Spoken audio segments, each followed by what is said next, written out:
At the center of a very distant galaxy, there is a black hole so large that it defies everything we thought was possible in the universe.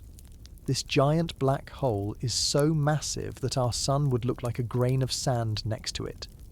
To give you an idea, if you could travel at the speed of light, it would take billions of years just to get close to this monstrous thing.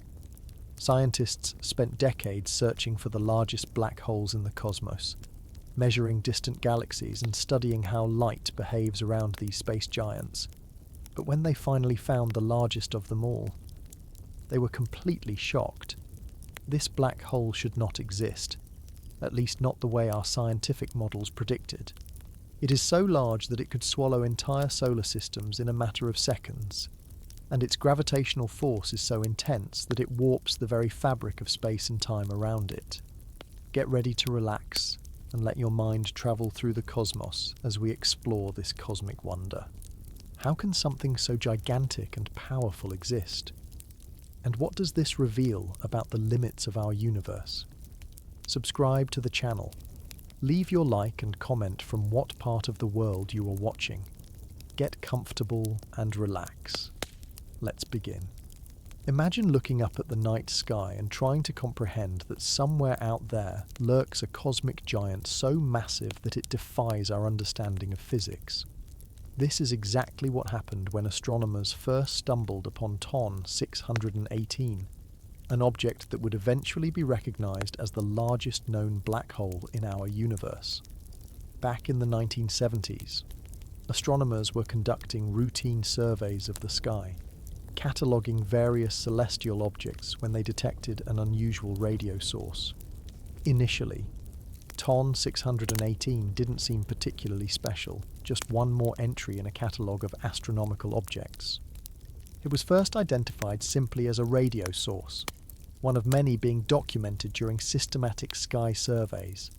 However, as technology advanced and more detailed observations became possible, scientists began to realize they were looking at something truly extraordinary. The real breakthrough in understanding TON 618 came when astronomers managed to classify it as a quasar, short for quasi-stellar radio source. Quasars are incredibly bright celestial objects powered by supermassive black holes actively consuming matter. They typically outshine entire galaxies despite being relatively compact in size. What makes quasars so luminous is the tremendous energy released as matter falls into the gravitational well of the black hole at their center. When astronomers began calculating the mass of the black hole powering TON 618, they were stunned. Most galaxy center black holes have masses ranging from millions to billions of solar masses, one solar mass being equal to the mass of our Sun. However, TON 618 was in an entirely different league. After careful analysis of its properties, scientists estimated its mass at approximately 66 billion times that of our Sun. To put this in perspective, the black hole at the center of our own Milky Way galaxy is merely 4 million solar masses, making TON 618 more than 16,000 times more massive. This discovery sent shockwaves through the scientific community because it challenged existing models of black hole formation and growth. Scientists couldn't easily explain how such a behemoth could have formed, especially given its age. You see, TON 618 is located approximately 10.4 billion light-years away from Earth, which means we're seeing it as it existed 10.4 billion years ago, when the universe was only about 3.5 billion years old.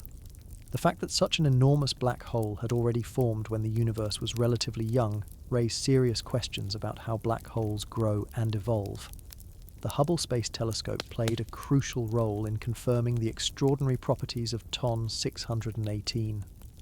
Its advanced imaging capabilities allowed astronomers to study the quasar in unprecedented detail, confirming its extreme brightness and helping to refine estimates of the central black hole's mass. These observations revealed that TON 618 is one of the most luminous objects in the known universe, emitting light equivalent to more than 140 trillion suns. What makes TON 618 particularly valuable to scientists is that it gives us a window into the early universe. because it's so distant. The light we receive from it today began its journey when the universe was less than half its current age. By studying objects like TON 618, astronomers can gain insights into how the first generations of supermassive black holes formed and how they influenced the evolution of galaxies around them. The immense gravitational influence of TON 618 would dominate its host galaxy. Its event horizon, the boundary beyond which nothing can escape, would span a diameter larger than our entire solar system. Around this giant would exist an accretion disk of superheated gas and dust, swirling into the black hole at speeds approaching that of light. This process releases tremendous amounts of energy across the electromagnetic spectrum, making the quasar visible across billions of light years of space. Scientists continue to debate how TON 618 grew so large so quickly. Some theories suggest it may have formed from the direct collapse of enormous clouds of gas in the early universe, bypassing the typical star formation and supernova process that creates smaller black holes.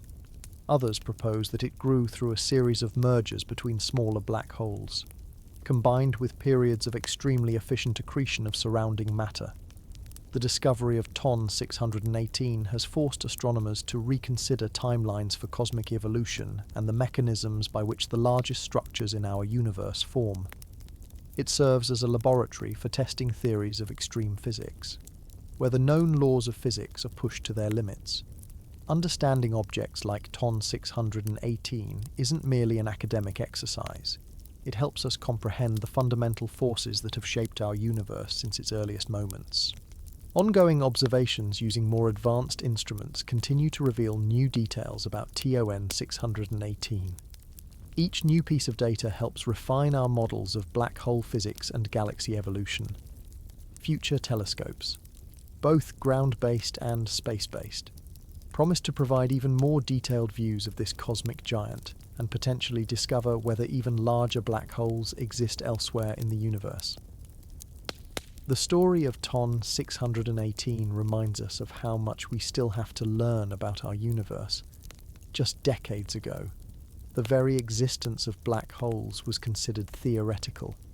Today, we're mapping monsters billions of times more massive than our Sun, lurking at the centers of distant galaxies.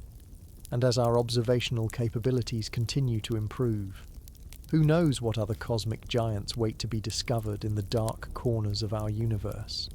Number sign understanding supermassive black holes. Have you ever wondered what might be lurking at the center of most galaxies, including our own Milky Way? The answer might surprise you. It's not a cluster of stars or some exotic form of matter, but rather an object so dense and powerful that it warps the very fabric of space and time around it. We're talking about supermassive black holes, some of the most extreme objects in our universe. Supermassive black holes represent one of the great paradoxes of astronomy. They're simultaneously invisible, yet make their presence known through their tremendous gravitational effects on surrounding matter.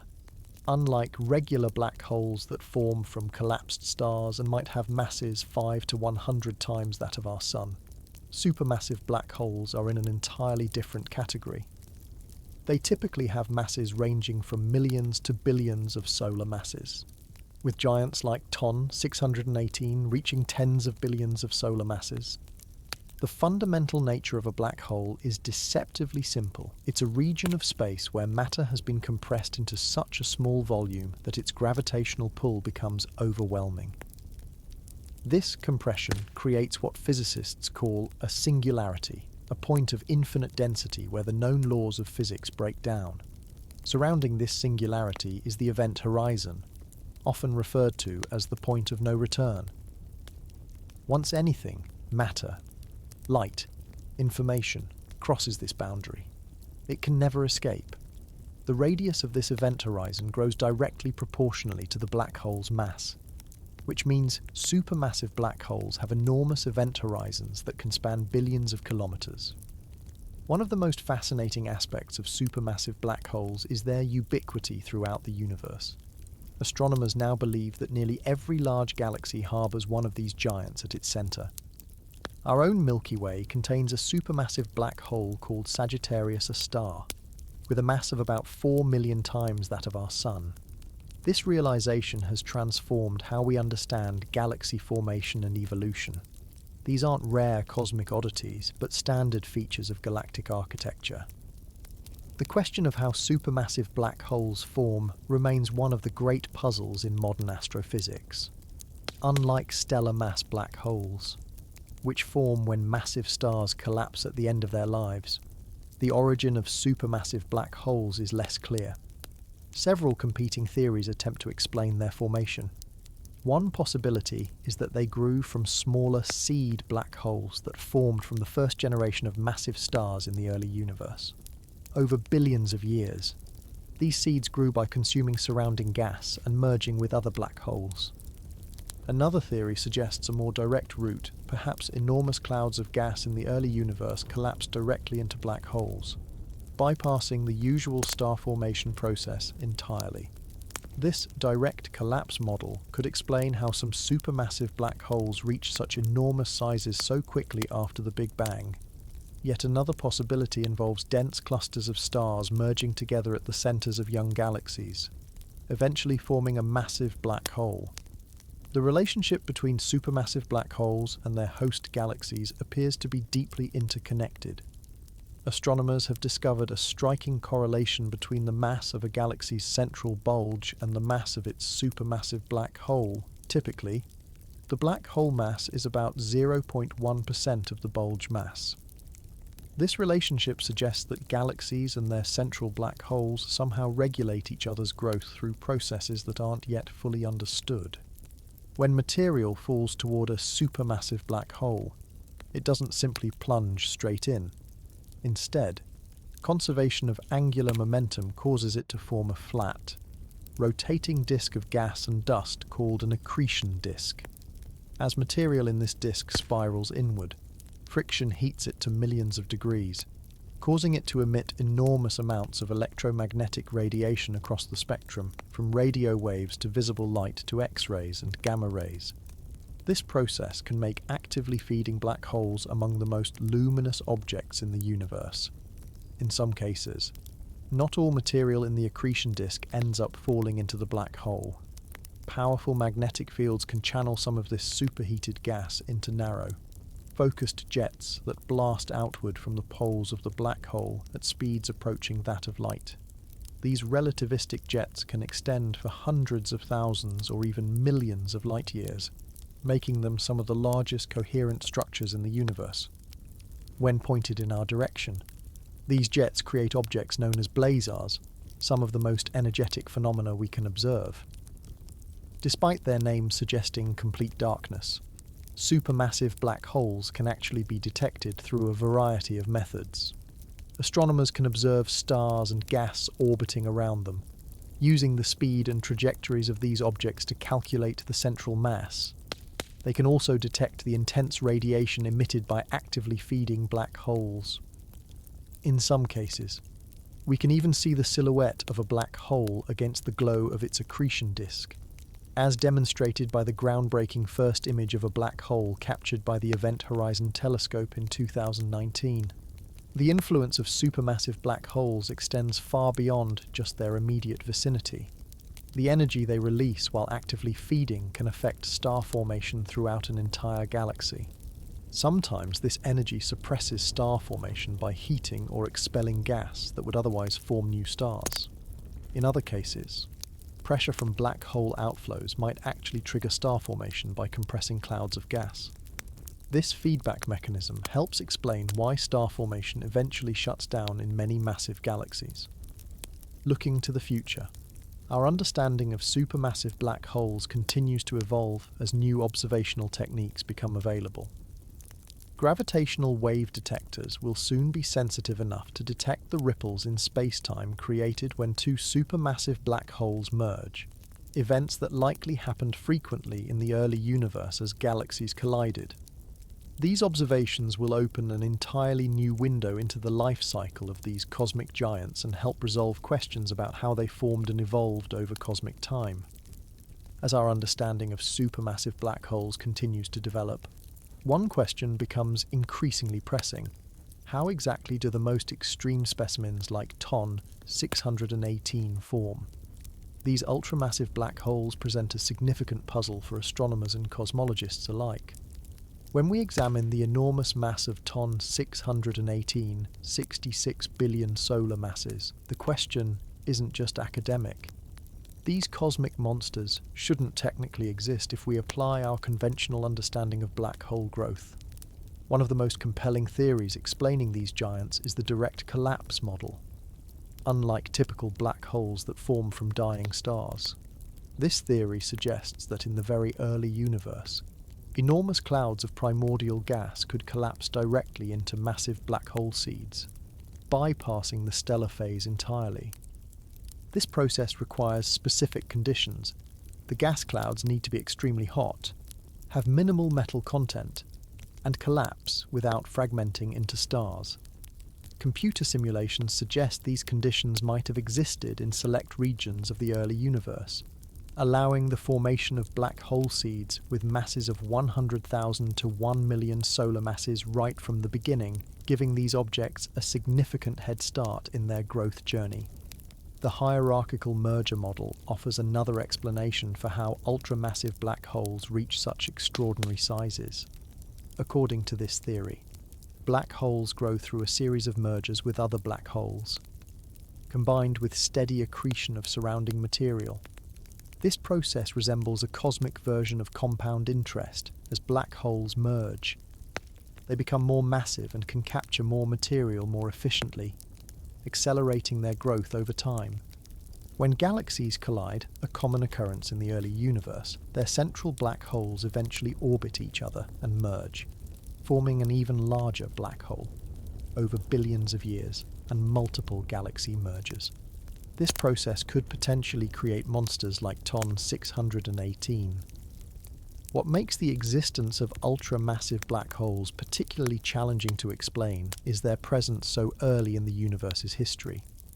When we observe objects like TON 618 at distances of over 10 billion light-years, we're seeing them as they existed when the universe was less than 4 billion years old. The conventional growth rates predicted by our current understanding of physics suggest these black holes shouldn't have had enough time to grow so large. This timing problem has led scientists to explore more exotic possibilities. One such possibility involves periods of super-Eddington accretion. The Eddington limit describes the maximum rate at which a black hole can consume matter based on the balance between gravitational attraction and radiation pressure pushing outward. However, under certain conditions, black holes might temporarily exceed this limit, experiencing growth spurts that allow them to accumulate mass much faster than normally expected.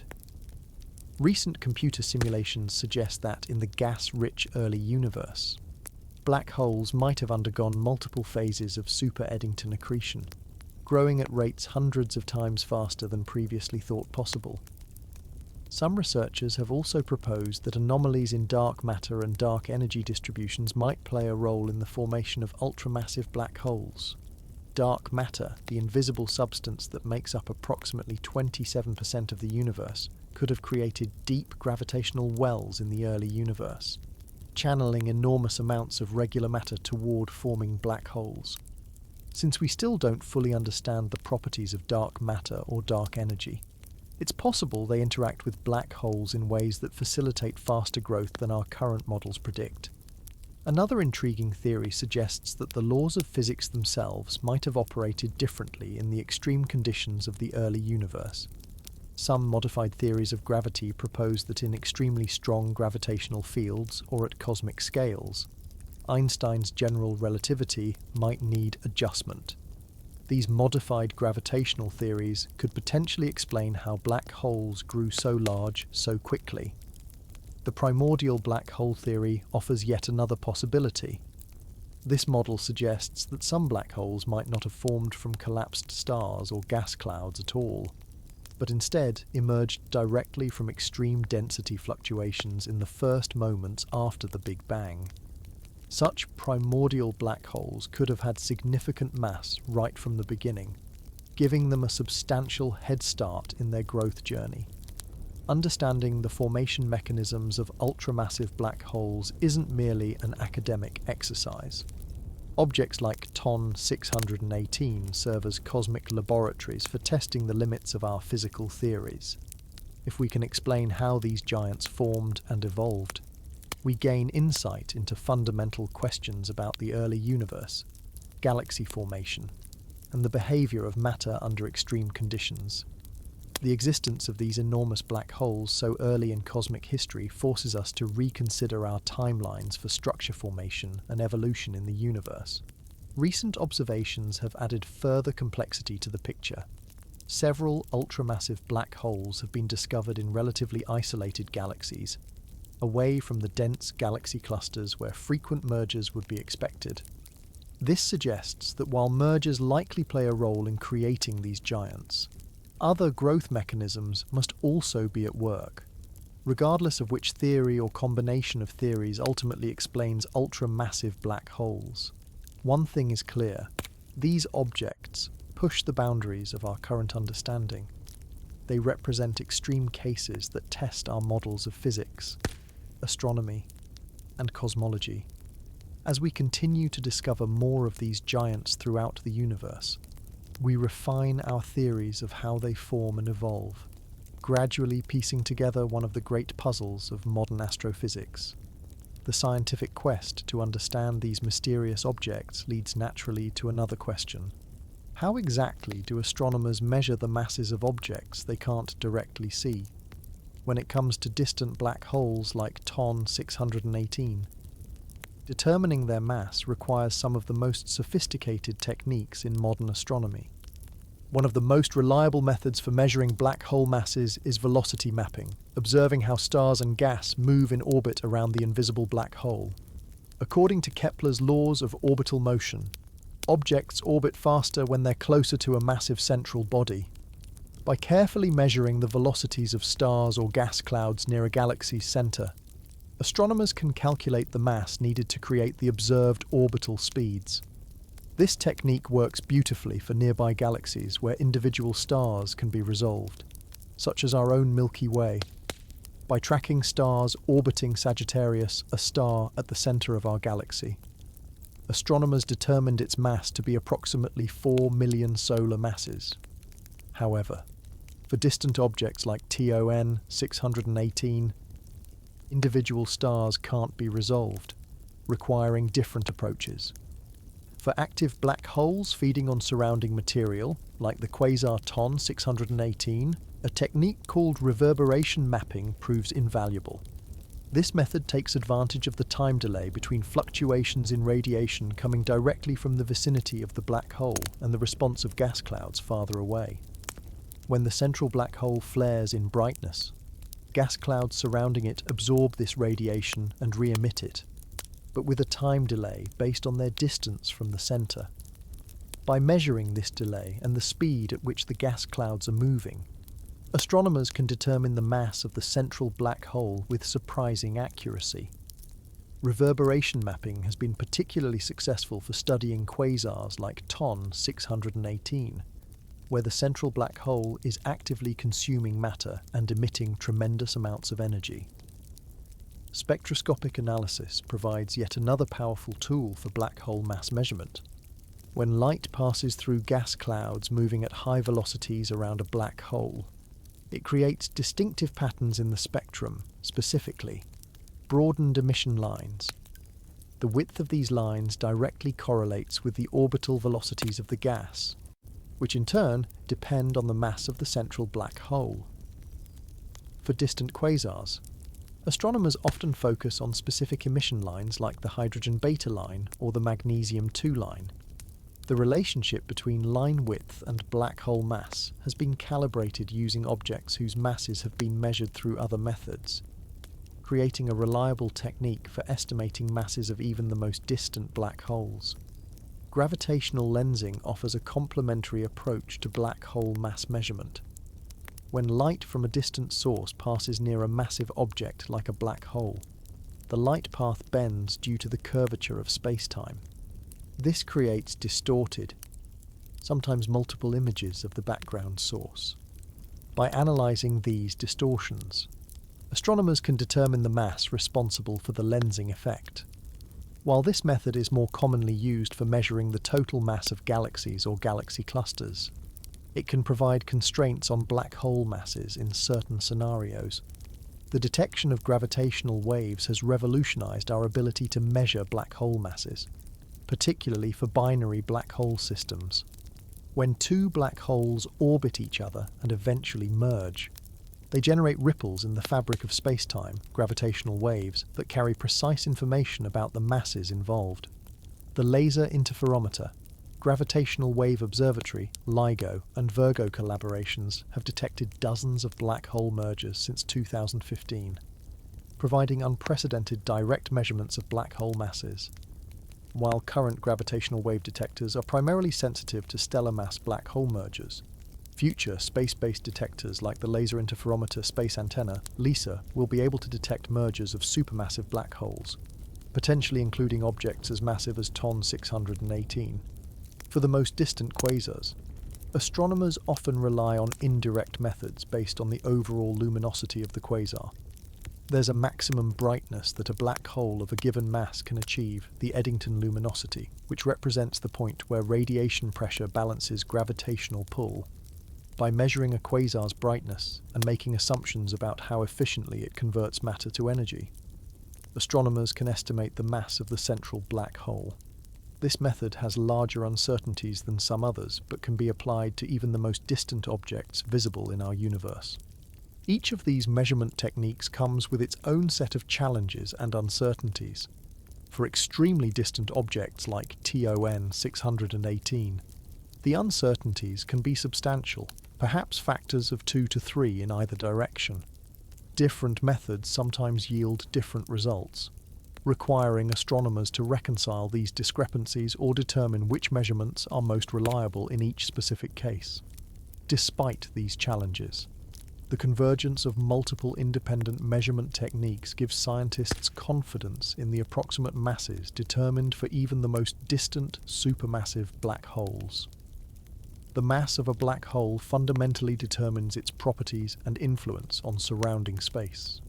An ultramassive black hole like TON 618, with its 66 billion solar masses, would have an event horizon larger than our entire solar system. Its gravitational influence would extend across thousands of light years, dominating the dynamics of its host galaxy and potentially influencing nearby galaxies as well. By accurately measuring these masses, astronomers gain insight not just into the black holes themselves, but into the evolution of galaxies and the large-scale structure of the universe. As our understanding of black hole masses continues to develop, we naturally find ourselves drawn to one of the most fascinating features of these cosmic behemoths, the event horizon. This remarkable boundary represents far more than just an arbitrary line in space. It marks a fundamental transition in the nature of reality itself. The event horizon of a black hole, like TON 618, would span a diameter larger than our entire solar system, approximately 13 astronomical units, or about 1,200,000,000 kilometers across. This means you could fit the orbits of Mercury, Venus, Earth, Mars, and most of the asteroid belt entirely within the event horizon of this cosmic monster. What makes the event horizon so special isn't its size, but rather what it represents in terms of physics. This boundary marks the point of no return, once anything crosses it, be it light, matter, or information of any kind. It can never escape back to the outside universe. The gravitational pull becomes so intense at this boundary that even light, travelling at 300,000 kilometers per second, lacks sufficient velocity to escape. This is why black holes appear black. No light or other electromagnetic radiation can emerge from within the event horizon to reach our telescopes. The event horizon isn't a physical surface you could touch or land on. It's a mathematical boundary in space-time. If you were unfortunate enough to fall into a supermassive black hole like TON 618, you wouldn't immediately notice anything special as you crossed the event horizon. There's no wall, no barrier, no dramatic change in your immediate surroundings. The laws of physics would continue to operate normally from your perspective. This is quite different from smaller stellar mass black holes, where tidal forces would tear you apart before you reached the event horizon, a process colourfully known as spaghettification. Supermassive black holes have their event horizons so far from the central singularity that tidal forces at the boundary are relatively mild.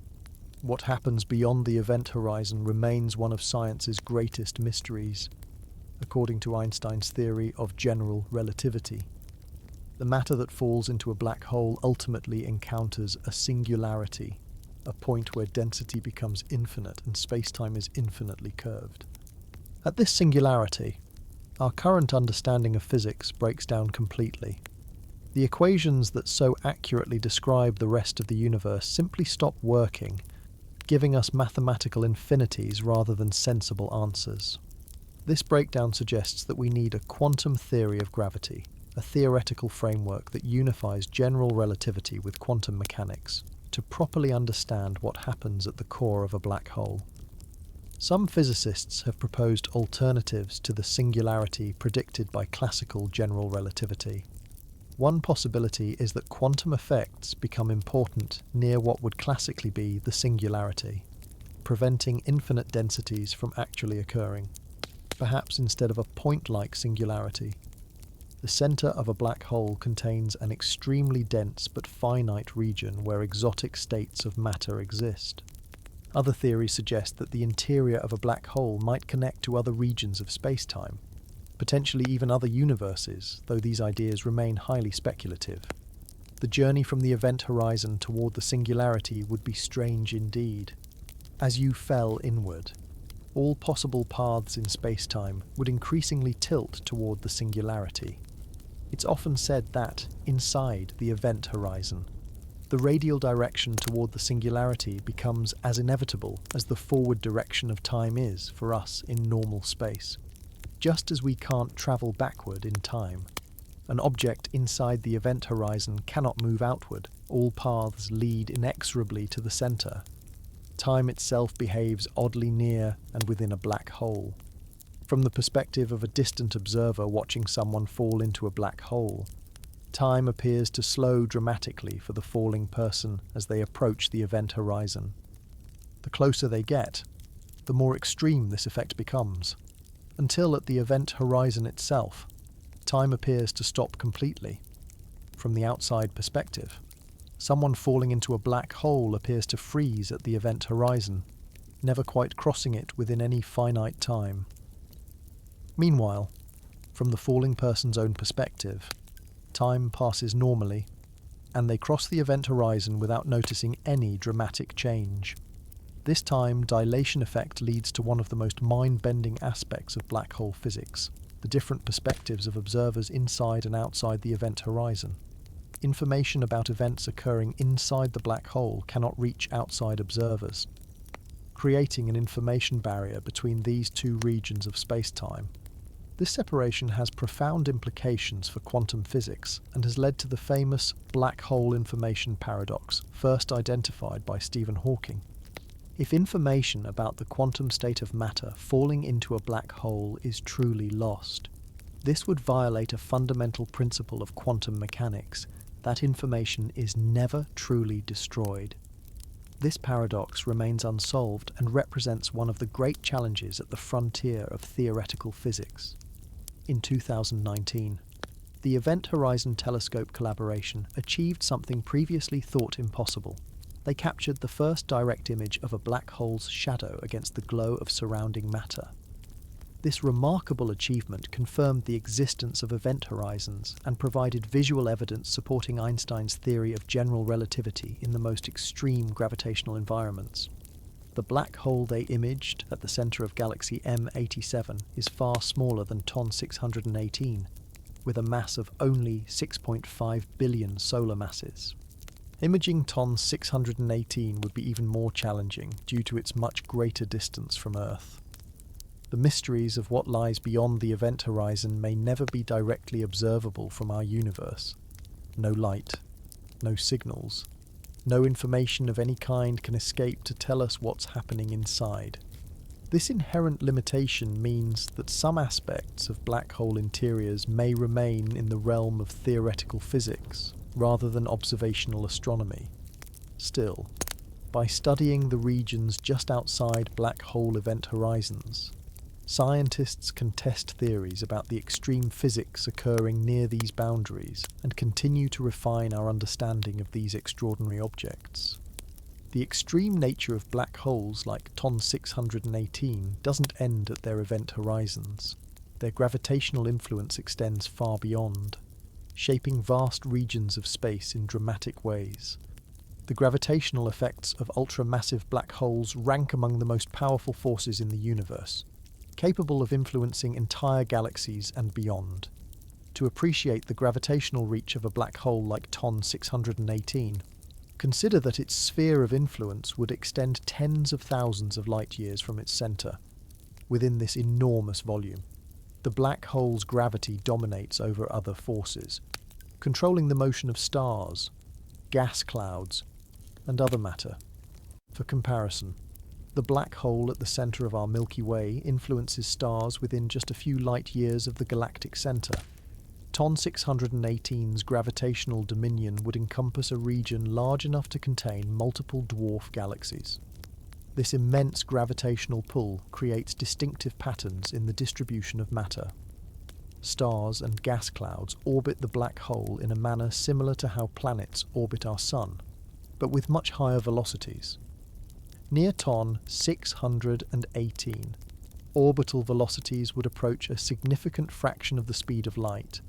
These rapidly moving stars and gas experience relativistic effects, with their clocks running slower than those farther from the black hole, a direct consequence of Einstein's theory of general relativity.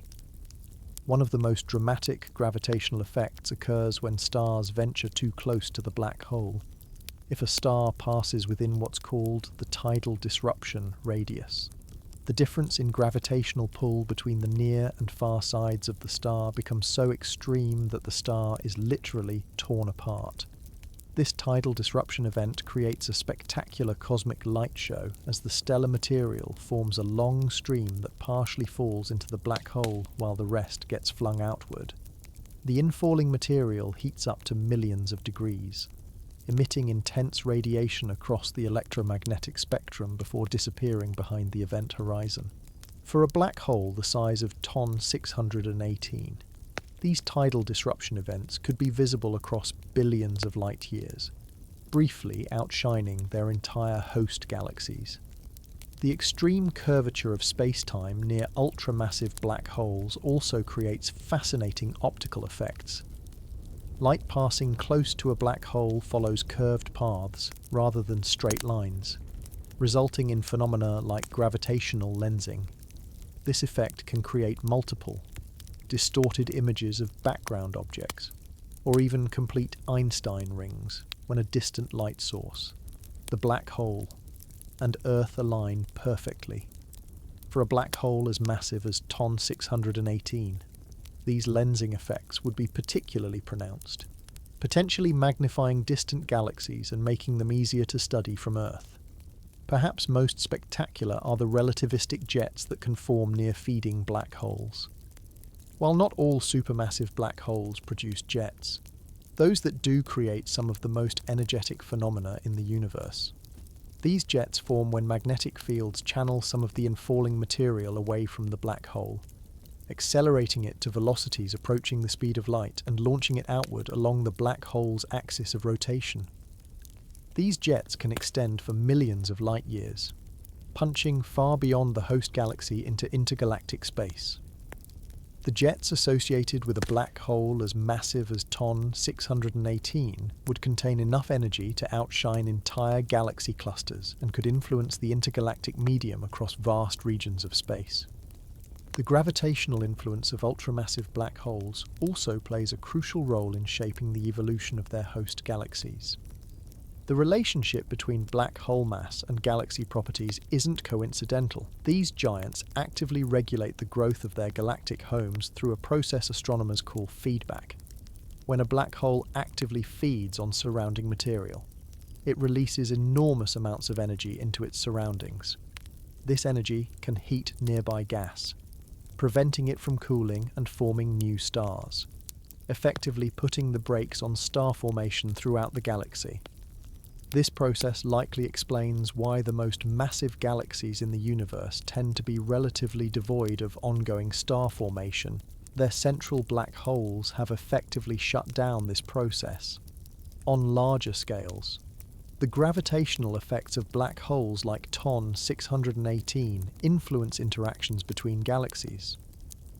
When galaxies collide, a common occurrence in the universe, their central black holes eventually spiral toward each other and merge. This process releases tremendous gravitational energy, sending ripples through space-time in the form of gravitational waves. The final merger of two ultra-massive black holes would produce the most energetic single event in the universe, releasing more energy in gravitational waves than all the stars in the observable universe emit as light in the same time period. While we haven't yet detected gravitational waves from supermassive black hole mergers, future space-based gravitational wave observatories should be sensitive to these cosmic cataclysms. Computer simulations reveal another intriguing gravitational effect of massive black holes. They can actually eject stars from galaxies entirely, through a process called gravitational slingshot. When three or more bodies interact gravitationally in just the right way, one can be accelerated to extremely high velocities. Black holes at the centers of galaxies can act as cosmic catapults, occasionally launching stars at speeds exceeding 1,000 kilometers per second, fast enough to escape their host galaxies entirely and travel through intergalactic space. These hypervelocity stars represent living evidence of the extreme gravitational environments near supermassive black holes. The long-term gravitational effects of ultramassive black holes extend to the largest structures in the universe. As black holes grow through mergers and accretion, their host galaxies often become the central dominant members of galaxy clusters. The combined gravitational influence of these massive galaxies and their central black holes shapes the distribution of other galaxies, hot gas, and dark matter throughout clusters spanning millions of light years. In this way, objects like TON 618 leave their gravitational signatures on cosmic structures far beyond their immediate neighborhoods. The gravitational influence of ultramassive black holes shapes the cosmos on grand scales, but perhaps their most spectacular manifestation comes in the form of quasars, the most luminous persistent objects in the entire universe. TON 618 itself belongs to this extraordinary class of cosmic beacons. Quasars represent black holes in their most active and dramatic phase, literally outshining entire galaxies despite emanating from regions smaller than our solar system.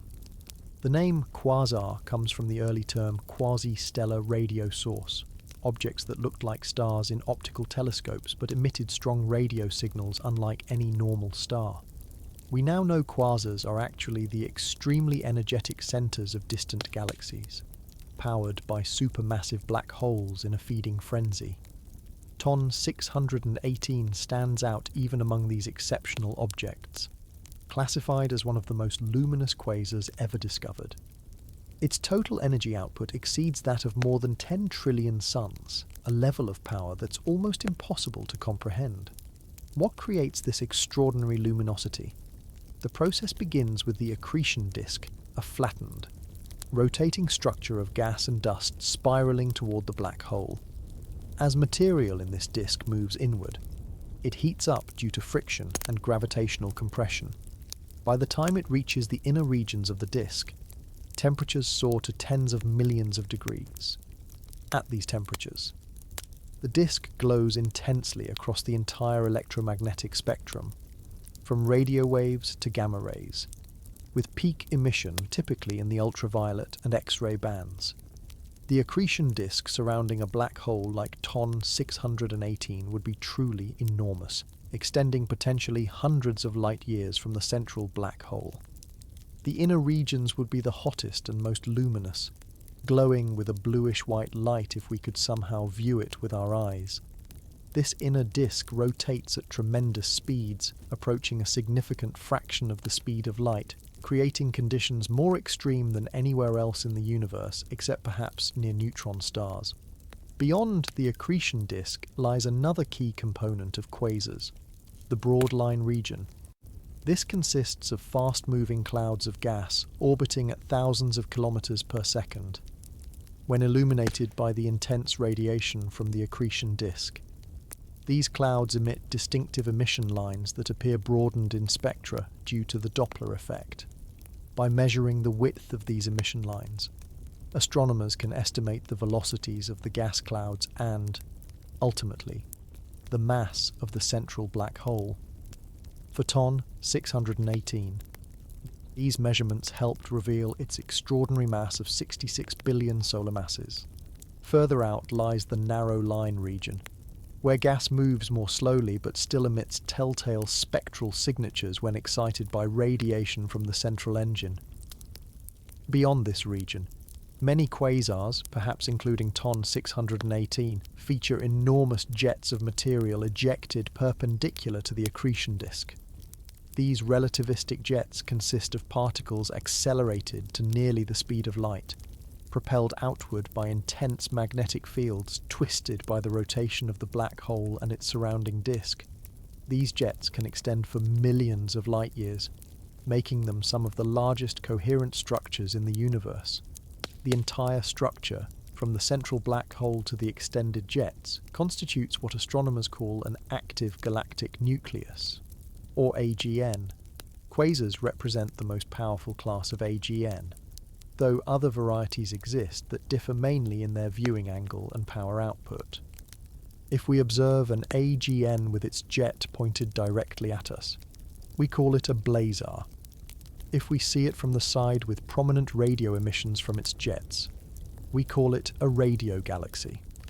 These different classifications all represent the same fundamental phenomenon, a supermassive black hole actively consuming surrounding material. What makes quasars like TON 618 particularly valuable to astronomers is that they serve as cosmic lighthouses, visible across vast distances of space and time. The light we observe from TON 618 began its journey toward Earth more than 10 billion years ago, when the universe was less than 1/3 its current age. By studying these distant quasars, astronomers can probe the conditions of the early universe, tracking how galaxies and their central black holes have evolved over cosmic time. The extreme brightness of quasars makes them useful for other astronomical investigations as well. When a quasar's light passes through intervening gas clouds on its way to Earth, certain wavelengths get absorbed, creating a pattern of absorption lines in the quasar's spectrum. These absorption lines reveal the composition, temperature, and motion of gas clouds that would otherwise be completely invisible to us. In this way, quasars serve as cosmic flashlights, illuminating the otherwise dark gas between galaxies. Most quasars, including likely TON 618, represent a relatively brief phase in a galaxy's life. The intense activity can last perhaps 10 million to 100 million years, a mere blink in cosmic timescales. During this active phase, the central black hole consumes surrounding material at rates approaching several solar masses per year. Eventually, this feeding frenzy subsides as the available gas supply diminishes, and the quasar transitions to a more quiescent state. Our own Milky Way's central black hole likely went through active phases in the distant past, but is currently in a relatively quiet period, consuming just small amounts of material. What's particularly puzzling about TON 618 is how it managed to grow so large and remain so active when we observe it. Its host galaxy must have contained an extraordinary reservoir of gas to feed such a monster. Yet the very act of feeding produces energy that tends to expel gas from the galaxy. This creates a self-limiting process that typically prevents black holes from growing indefinitely. The existence of behemoths like TON 618 suggests either that their host galaxies were exceptionally gas-rich or that they found ways to sustain their growth despite these limiting feedback mechanisms. The relationship between these cosmic giants and their host galaxies extends far beyond just providing fuel for quasar activity. In fact, supermassive black holes play a crucial role in shaping the evolution of the very galaxies that house them, creating a cosmic dance of influence and regulation that has shaped our universe over billions of years. One of the most striking discoveries in modern astronomy is the tight correlation between the mass of a galaxy's central bulge, the spherical concentration of stars at its center, and the mass of its supermassive black hole. Typically, the black hole's mass is about 0.1% of the bulge mass. This relationship holds across galaxies of vastly different sizes and types, from relatively small ones like our Milky Way to enormous elliptical galaxies in cluster centers. The consistency of this relationship suggests that black holes and their host galaxies don't grow independently, but rather evolve together in a highly regulated way. For a black hole as massive as TON 618, this relationship implies a host galaxy of truly staggering proportions. The bulge alone would contain approximately 66 trillion solar masses of stars, equivalent to hundreds of galaxies like our Milky Way. Such enormous galaxies do exist, particularly at the centers of massive galaxy clusters, but they're relatively rare in the cosmic census. The existence of ultramassive black holes pushes the boundaries of this relationship, leading astronomers to question whether the standard correlation holds at these extreme masses. The mechanism behind this coevolution involves a concept called feedback, the way black holes regulate the growth of their host galaxies, and vice versa, when a black hole actively feeds as a quasar. It doesn't just shine brightly, it also produces powerful winds and jets that can profoundly influence its surroundings. These outflows carry tremendous energy and momentum, capable of heating and expelling gas from the galaxy. Since gas is the raw material for new star formation, this process effectively shuts down a galaxy's ability to form new stars, a phenomenon called quenching. We can see evidence of this quenching in many of the universe's largest galaxies. These giant elliptical galaxies typically contain mostly old, red stars with very little ongoing star formation. Their central black holes appear to have entered a phase where they heat the surrounding gas just enough to prevent it from cooling and forming new stars, maintaining the galaxy in a perpetually quenched state. This delicate balance helps explain why the largest galaxies don't continue growing indefinitely through star formation. Paradoxically, the same energy output that suppresses star formation in some regions can actually trigger it in others. When jets or winds from an active black hole collide with dense gas clouds, they can compress the gas, initiating a burst of star formation. This positive feedback creates complex patterns of stellar birth and death throughout the host galaxy. In some galaxies, we observe rings or lanes of intense star formation that appear to have been triggered by interactions with the central black hole's energy output. Galaxy mergers represent another critical way that black holes influence galactic evolution. When two galaxies collide and merge, a common occurrence in cosmic history, their central black holes eventually find each other and form a binary system. As these black holes orbit each other, they fling stars away through gravitational interactions, hollowing out the galaxy's core. Eventually, the black holes themselves merge, releasing enormous energy in gravitational waves and potentially giving the merged black hole a kick that can displace it from the exact center of the galaxy. These processes fundamentally reshape the structure of the resulting galaxy. For a black hole as enormous as TON 618, its influence on its host galaxy would be particularly profound.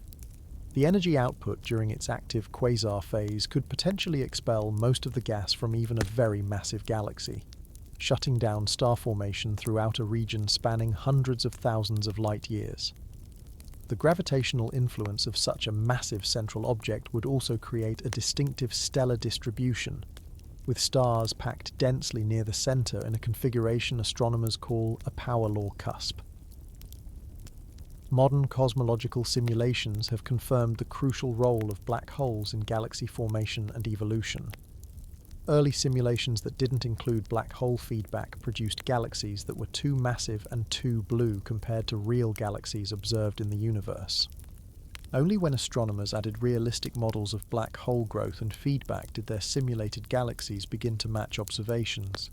This computational evidence further strengthens the case that black holes aren't merely passengers in galactic evolution, but active participants shaping the cosmos. The relationship between TON 618 and its host galaxy raises fascinating questions about extremes in cosmic evolution. How did such an enormous black hole and its galaxy grow together? Did the black hole form first and then gather a galaxy around it? Or did an unusually massive galaxy form first, providing the perfect environment for an ultramassive black hole to develop? The answers to these questions lie at the frontier of our understanding of cosmic structure formation and evolution. As we've seen, the relationship between supermassive black holes and their host galaxies involves complex interactions of gravity, radiation, and matter. Among the most spectacular manifestations of a black hole's power are the enormous relativistic jets that emerge from many active galactic nuclei. These jets rank among the most extraordinary structures in the universe, and black holes like TON 618 are capable of producing particularly massive and energetic examples. Relativistic jets are narrow, focused beams of particles and energy that blast outward from the vicinity of the black hole, perpendicular to the accretion disk. These jets extend for truly mind-boggling distances, often hundreds of thousands or even millions of light-years, dwarfing the size of their host galaxies. To put this in perspective, if the black hole is the size of a pinhead, its jets would stretch across an entire continent. In the case of the most powerful quasars like TON 618, these jets can span distances comparable to the gap between neighbouring galaxies. What makes these jets relativistic is the incredible speed at which the material within them travels, typically between 90 and 99% of the speed of light. At these velocities, the effects predicted by Einstein's theory of relativity become pronounced. Time dilation causes the particles in the jet to experience time at a different rate than outside observers. Length contraction makes distances appear shorter from the perspective of the jet material. Perhaps most striking is the relativistic beaming effect, which concentrates the radiation in the direction of travel, making jets pointed toward Earth appear extraordinarily bright, while those pointed away become nearly invisible. The exact mechanism that forms these jets has been a subject of intensive study. The current leading model involves the interplay between the spinning black hole, the accretion disk, and magnetic fields. As the disk of gas orbits the black hole, it drags magnetic field lines with it, twisting them into a tight helical structure. These twisted magnetic fields act like a cosmic particle accelerator, channeling some of the infalling matter away from the black hole and propelling it outward along the black hole's rotational axis. The process converts gravitational potential energy into kinetic energy with remarkable efficiency. For a black hole as massive as TON 618, the energy channeled into these jets would be nothing short of phenomenal. Calculations suggest that the most powerful quasar jets can carry energy equivalent to the annihilation of several solar masses per year, a power output exceeding that of entire galaxy clusters. This energy takes multiple forms: the kinetic energy of the particles themselves, electromagnetic radiation across the spectrum, and the energy stored in magnetic fields. When these jets interact with the intergalactic medium, they create enormous structures visible in radio wavelengths, often called radio lobes or plumes. The composition of relativistic jets remains somewhat mysterious. They clearly contain electrons, which produce the synchrotron radiation we detect. But the presence of heavier particles like protons is harder to confirm. If protons are present in significant numbers, the total energy carried by the jets would be even higher than currently estimated. Some jets also appear to contain discrete clumps or knots of material that move outward over time. These knots might represent shock waves or instabilities in the jet flow and provide valuable information about the jet's physical properties. One of the most fascinating aspects of relativistic jets is their remarkable stability over enormous distances. Despite travelling through space for millions of years, many jets maintain their narrow, collimated structure rather than dispersing. This coherence suggests that some mechanism continuously confines the jet material, likely the helical magnetic fields that thread through the entire length of the jet. Computer simulations have shown that these magnetic fields can indeed provide the necessary structure to maintain jet collimation across cosmic distances. When the jets from a powerful quasar like TON 618 interact with the surrounding intergalactic medium, they create spectacular structures. The jet material, travelling at near light speed, ploughs into the much slower ambient gas, creating strong shock waves similar to the sonic booms from supersonic aircraft but on an incomparably larger scale. These shocks heat the gas to millions of degrees, causing it to emit X-rays, and accelerate particles to extremely high energies, generating radio emission through synchrotron radiation. The result is often a pair of enormous radio lobes extending far beyond the visible boundaries of the host galaxy. The jets from black holes don't just create pretty cosmic structures, they actively shape the evolution of galaxies and galaxy clusters. The enormous energy they inject into their surroundings can prevent gas from cooling and forming stars, effectively regulating the growth of the largest galaxies in the universe. In galaxy clusters, jet-driven bubbles rise through the hot intracluster medium like cosmic hot air balloons, redistributing energy and metals throughout the cluster volume. This process, sometimes called radio mode feedback, plays a crucial role in preventing runaway cooling in the centers of galaxy clusters. For astronomers, jets provide a valuable window into the activity of the central black hole. Because the jet material originates from the immediate vicinity of the black hole, regions too small to image directly with current technology, studying jet properties gives us indirect information about conditions in these extreme environments. Changes in jet brightness or the emergence of new knots can signal changes in the accretion rate or magnetic field configuration near the black hole, allowing astronomers to monitor black hole activity in real time, despite the enormous distances involved. In the case of TON 618, directly observing its jets presents significant challenges due to its immense distance from Earth, over 10 billion light-years.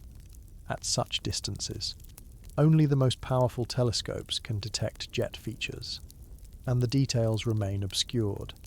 However, the principles understood from studying closer active galactic nuclei can be applied to understand what must be occurring in this distant cosmic behemoth.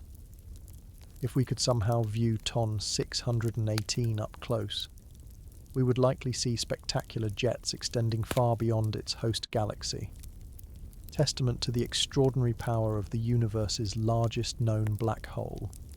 The jets from active black holes represent just one way these cosmic giants influence their surroundings. Another, perhaps even more fundamental process occurs when black holes themselves interact and combine through mergers. These cataclysmic events not only reshape galaxies, but literally cause ripples in the fabric of space-time itself, phenomena we now know as gravitational waves. The story of black hole mergers begins with the galaxies that host them. Throughout cosmic history, galaxies have regularly collided and merged, a process driven by the pull of gravity in an expanding universe. When two galaxies come together, a complex gravitational dance begins that typically takes hundreds of millions of years to complete. During this process, the supermassive black holes at the centers of each galaxy begin a journey toward each other. The initial approach happens relatively quickly as each black hole rides along with its host galaxy's core. As the galaxies merge, their stars, gas clouds, and dark matter halos mix together, eventually forming a single, larger galaxy. The central black holes, however, don't immediately combine. Instead, they form a binary system, two black holes orbiting their common center of mass. At this stage, the black holes might be separated by hundreds or thousands of light years, but gravitational processes continue to bring them closer together. The journey from a wide binary to a tight binary occurs through a process called dynamical friction. As the black holes move through the merged galaxy, they gravitationally interact with surrounding stars, essentially creating wakes of slightly increased stellar density behind them. The gravitational pull from these wakes acts to slow the black holes, causing them to lose orbital energy and spiral inward. This process efficiently brings the black holes to separations of a few light years or less. At closer separations, the binary black hole system begins to interact directly with individual stars. Through three-body interactions, the binary can eject stars at high velocities, transferring orbital energy away from the black holes and shrinking their separation further. This process tends to clear out a low-density region in the galaxy's center, a distinctive hollowed-out core that astronomers can detect in post-merger galaxies. For exceptionally massive black holes like TON 618, this hollowed-out region could span hundreds of light years. The final phase of the merger begins when the black holes get close enough that they start to emit significant gravitational radiation, ripples in space-time predicted by Einstein's theory of general relativity. These gravitational waves carry away energy and angular momentum from the binary, causing the orbit to shrink inexorably toward merger. The black holes enter a relativistic dance, orbiting each other at speeds approaching that of light before finally combining into a single, larger black hole. The gravitational waves emitted during this process represent enormous amounts of energy in the final moments before merger. The power emitted as gravitational waves can briefly exceed the combined electromagnetic output of all the stars in the observable universe. This makes black hole mergers the most energetic events we know of since the Big Bang itself. For supermassive black holes with masses like TON 618, the energy released would be truly astronomical, enough to briefly distort space-time across millions of light years. Our ability to detect these gravitational waves marks one of the greatest achievements in modern physics. In September 2015, the Laser Interferometer Gravitational Wave Observatory, LIGO, made the first direct detection of gravitational waves from a binary black hole merger.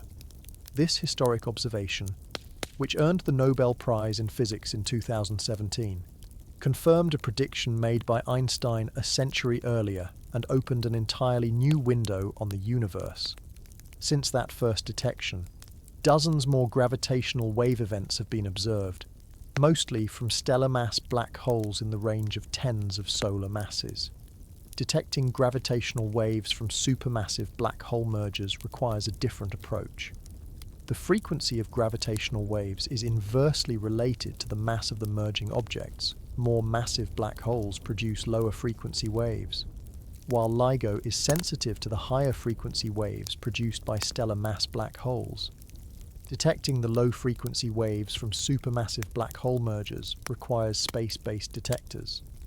The planned Laser Interferometer Space Antenna, LISA, scheduled for launch in the 2030s, will consist of 3 spacecraft forming a triangle millions of kilometers across, large enough to detect the gravitational rumbles from merging giants like TON 618. When supermassive black holes merge, the event affects the surrounding galaxy in multiple ways. The newly formed black hole typically receives a recoil kick from the asymmetric emission of gravitational waves, potentially displacing it from the exact center of the galaxy. The merger can also trigger renewed accretion activity as gas disturbed by the gravitational disturbances falls toward the black hole, potentially igniting a new quasar phase. The stars in the central region experience a gravitational shake-up, altering their orbits and potentially ejecting some at high velocities.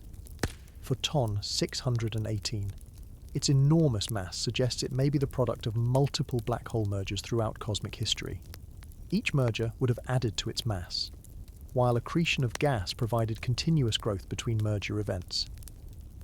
The hierarchical formation of structure in the universe, where smaller objects combine to form larger ones over cosmic time, naturally leads to the creation of such giants in certain privileged locations, likely at the centers of massive galaxy clusters. The detection of gravitational waves from supermassive black hole mergers will provide unprecedented tests of Einstein's theory of general relativity in the most extreme gravitational environments. It will also give astronomers a new tool for discovering black holes that might otherwise remain hidden, potentially revealing a population of dark black holes that aren't actively accreting and thus don't show up in electromagnetic observations. These observations will help complete our census of black holes across cosmic time and space. While gravitational wave observatories promise future insights into black hole mergers, our current understanding of objects like TON 618 comes primarily from sophisticated observational techniques that push the boundaries of modern astronomy. Studying these distant cosmic behemoths presents extraordinary challenges, requiring some of the most advanced instruments and methods humans have ever developed. Radio astronomy played a pivotal role in the original discovery of quasars, and it remains central to studying distant black holes today.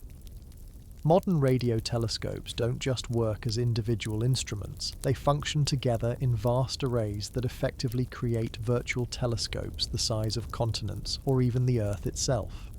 This technique, called Very Long Baseline Interferometry, or VLBI, combines signals from widely separated radio antennas to achieve resolutions impossible with any single telescope.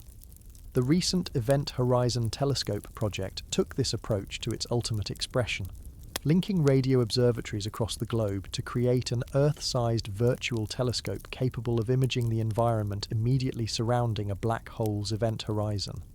While the Event Horizon Telescope has so far imaged only relatively nearby supermassive black holes in M87 and our galaxy's center, the techniques it pioneered represent our best hope for eventually resolving details near more distant giants like TON 618. The extraordinary resolution achieved by VLBI, measured in micro-arc seconds, would theoretically allow astronomers to see a golf ball on the Moon or distinguish individual buildings on a planet orbiting the nearest star. This level of detail proves essential for studying the innermost regions of active galactic nuclei, where the most extreme physics occurs in areas smaller than our solar system. Space-based observatories provide another crucial window into distant black holes by capturing wavelengths that can't penetrate Earth's atmosphere. The Hubble Space Telescope has been instrumental in identifying and characterizing distant quasars, including helping confirm the extraordinary properties of TON 618. Its successor, the James Webb Space Telescope, offers unprecedented sensitivity in infrared wavelengths, allowing astronomers to peer even further into cosmic history and study the host galaxies of distant quasars in detail for the first time. In X-ray wavelengths, observatories like the Chandra X-ray Observatory and XMM Newton reveal the extremely energetic processes occurring near black holes. X-rays originate from the hottest regions of the accretion disk, providing information about conditions just outside the event horizon. For distant quasars like TON 618, X-ray observations help constrain the accretion rate and efficiency, giving clues about how these monsters grew so rapidly in the early universe. Spectroscopy represents perhaps the most information-rich observational technique for studying distant black holes. By spreading light into its component wavelengths, astronomers can identify characteristic emission and absorption features that reveal the composition, temperature, density, and motion of gas near the black hole. For quasars, the broad emission lines produced by rapidly moving gas clouds provide direct measurements of the central black hole's mass. In the case of TON 618, spectroscopic observations revealed the tremendously broadened emission lines that first hinted at its extraordinary mass.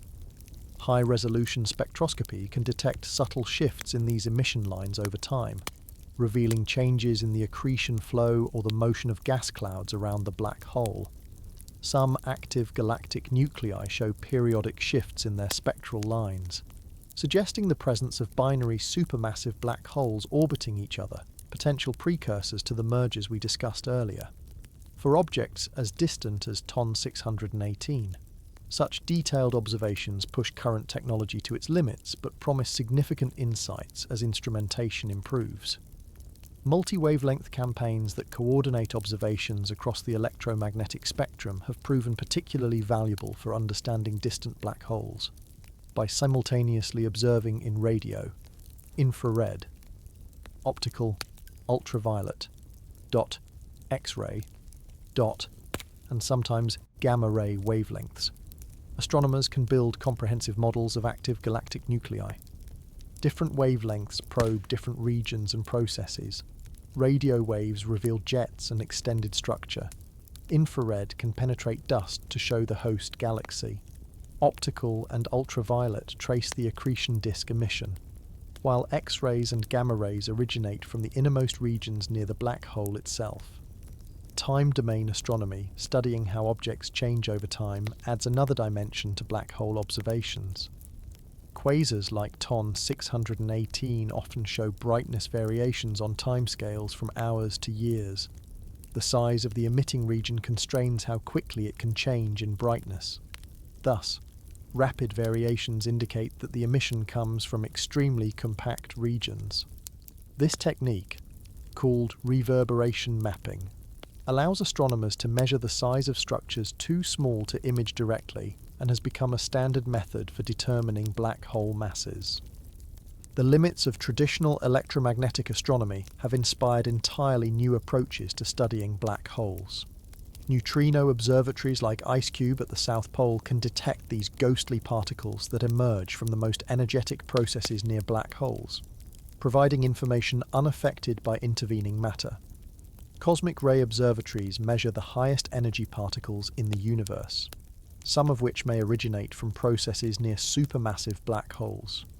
And as we've discussed, gravitational wave observatories offer an entirely new way to study black holes through the ripples they create in space-time itself. Advanced computational techniques increasingly complement observational methods. Machine learning algorithms can identify patterns in massive astronomical datasets that might elude human investigators, potentially revealing subtle signatures of distant black holes. Sophisticated statistical methods help astronomers extract maximum information from limited data, particularly important when studying objects at the edge of detectability.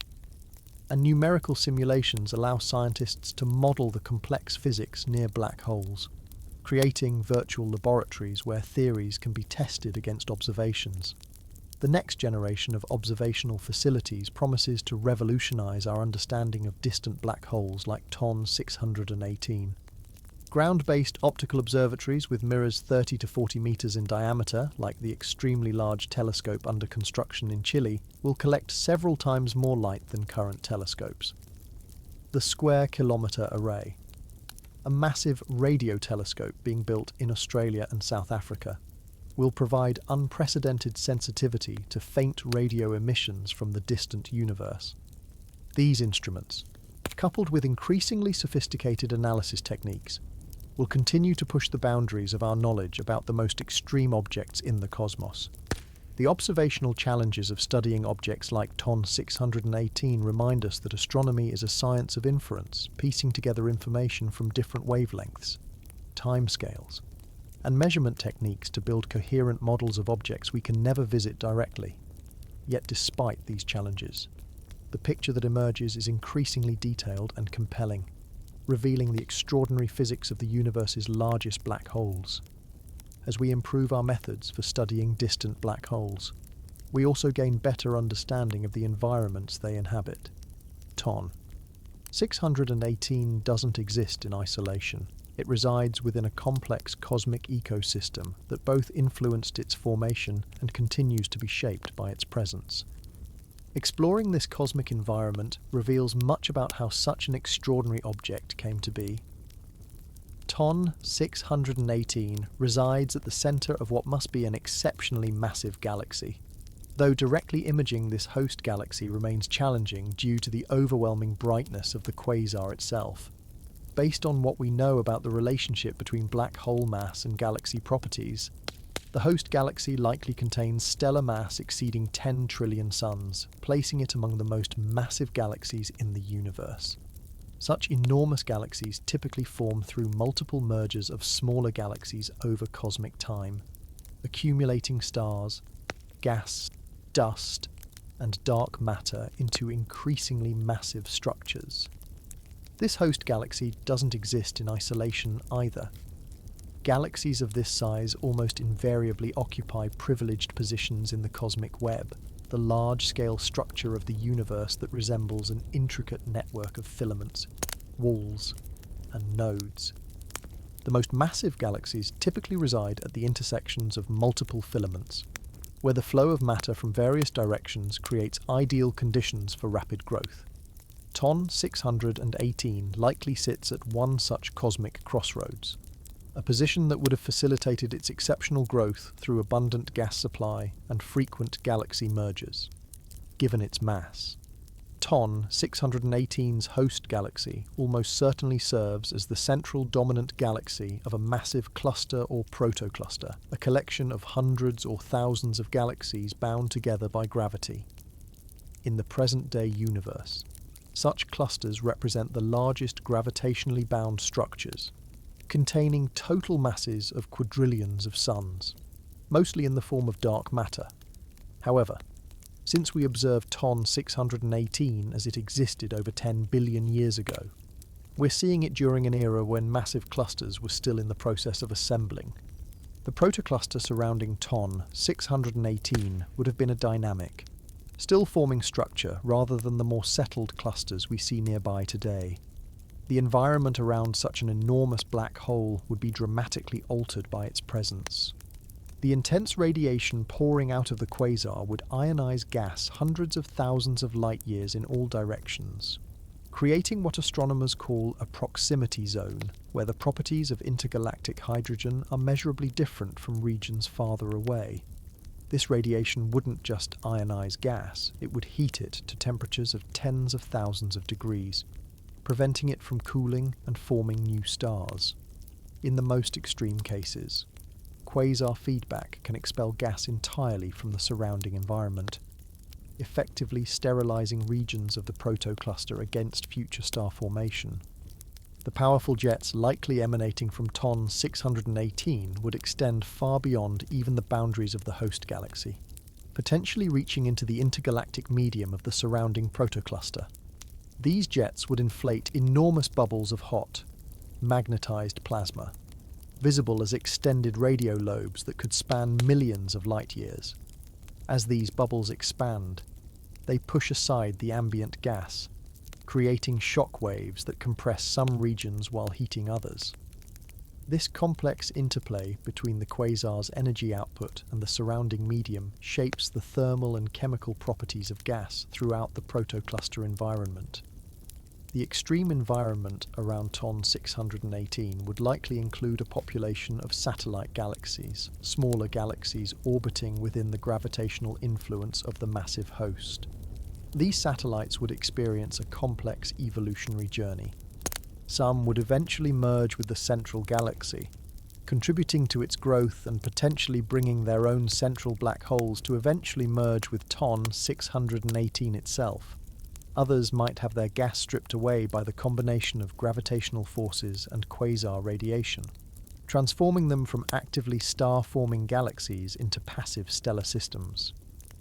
The details of these interactions would depend on the satellite galaxies' masses, their distances from the central galaxy, and the specifics of their orbits. Beyond the immediate vicinity of TON 618 would lie the cosmic web itself, the network of filaments that channels gas and galaxies toward massive nodes like the one housing our ultramassive black hole.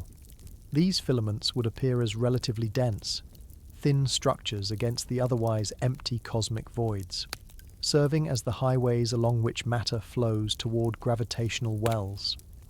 Studying the properties of these filaments, their density, temperature, and chemical composition provides critical information about how material is transported across cosmic scales to feed the growth of the most massive structures.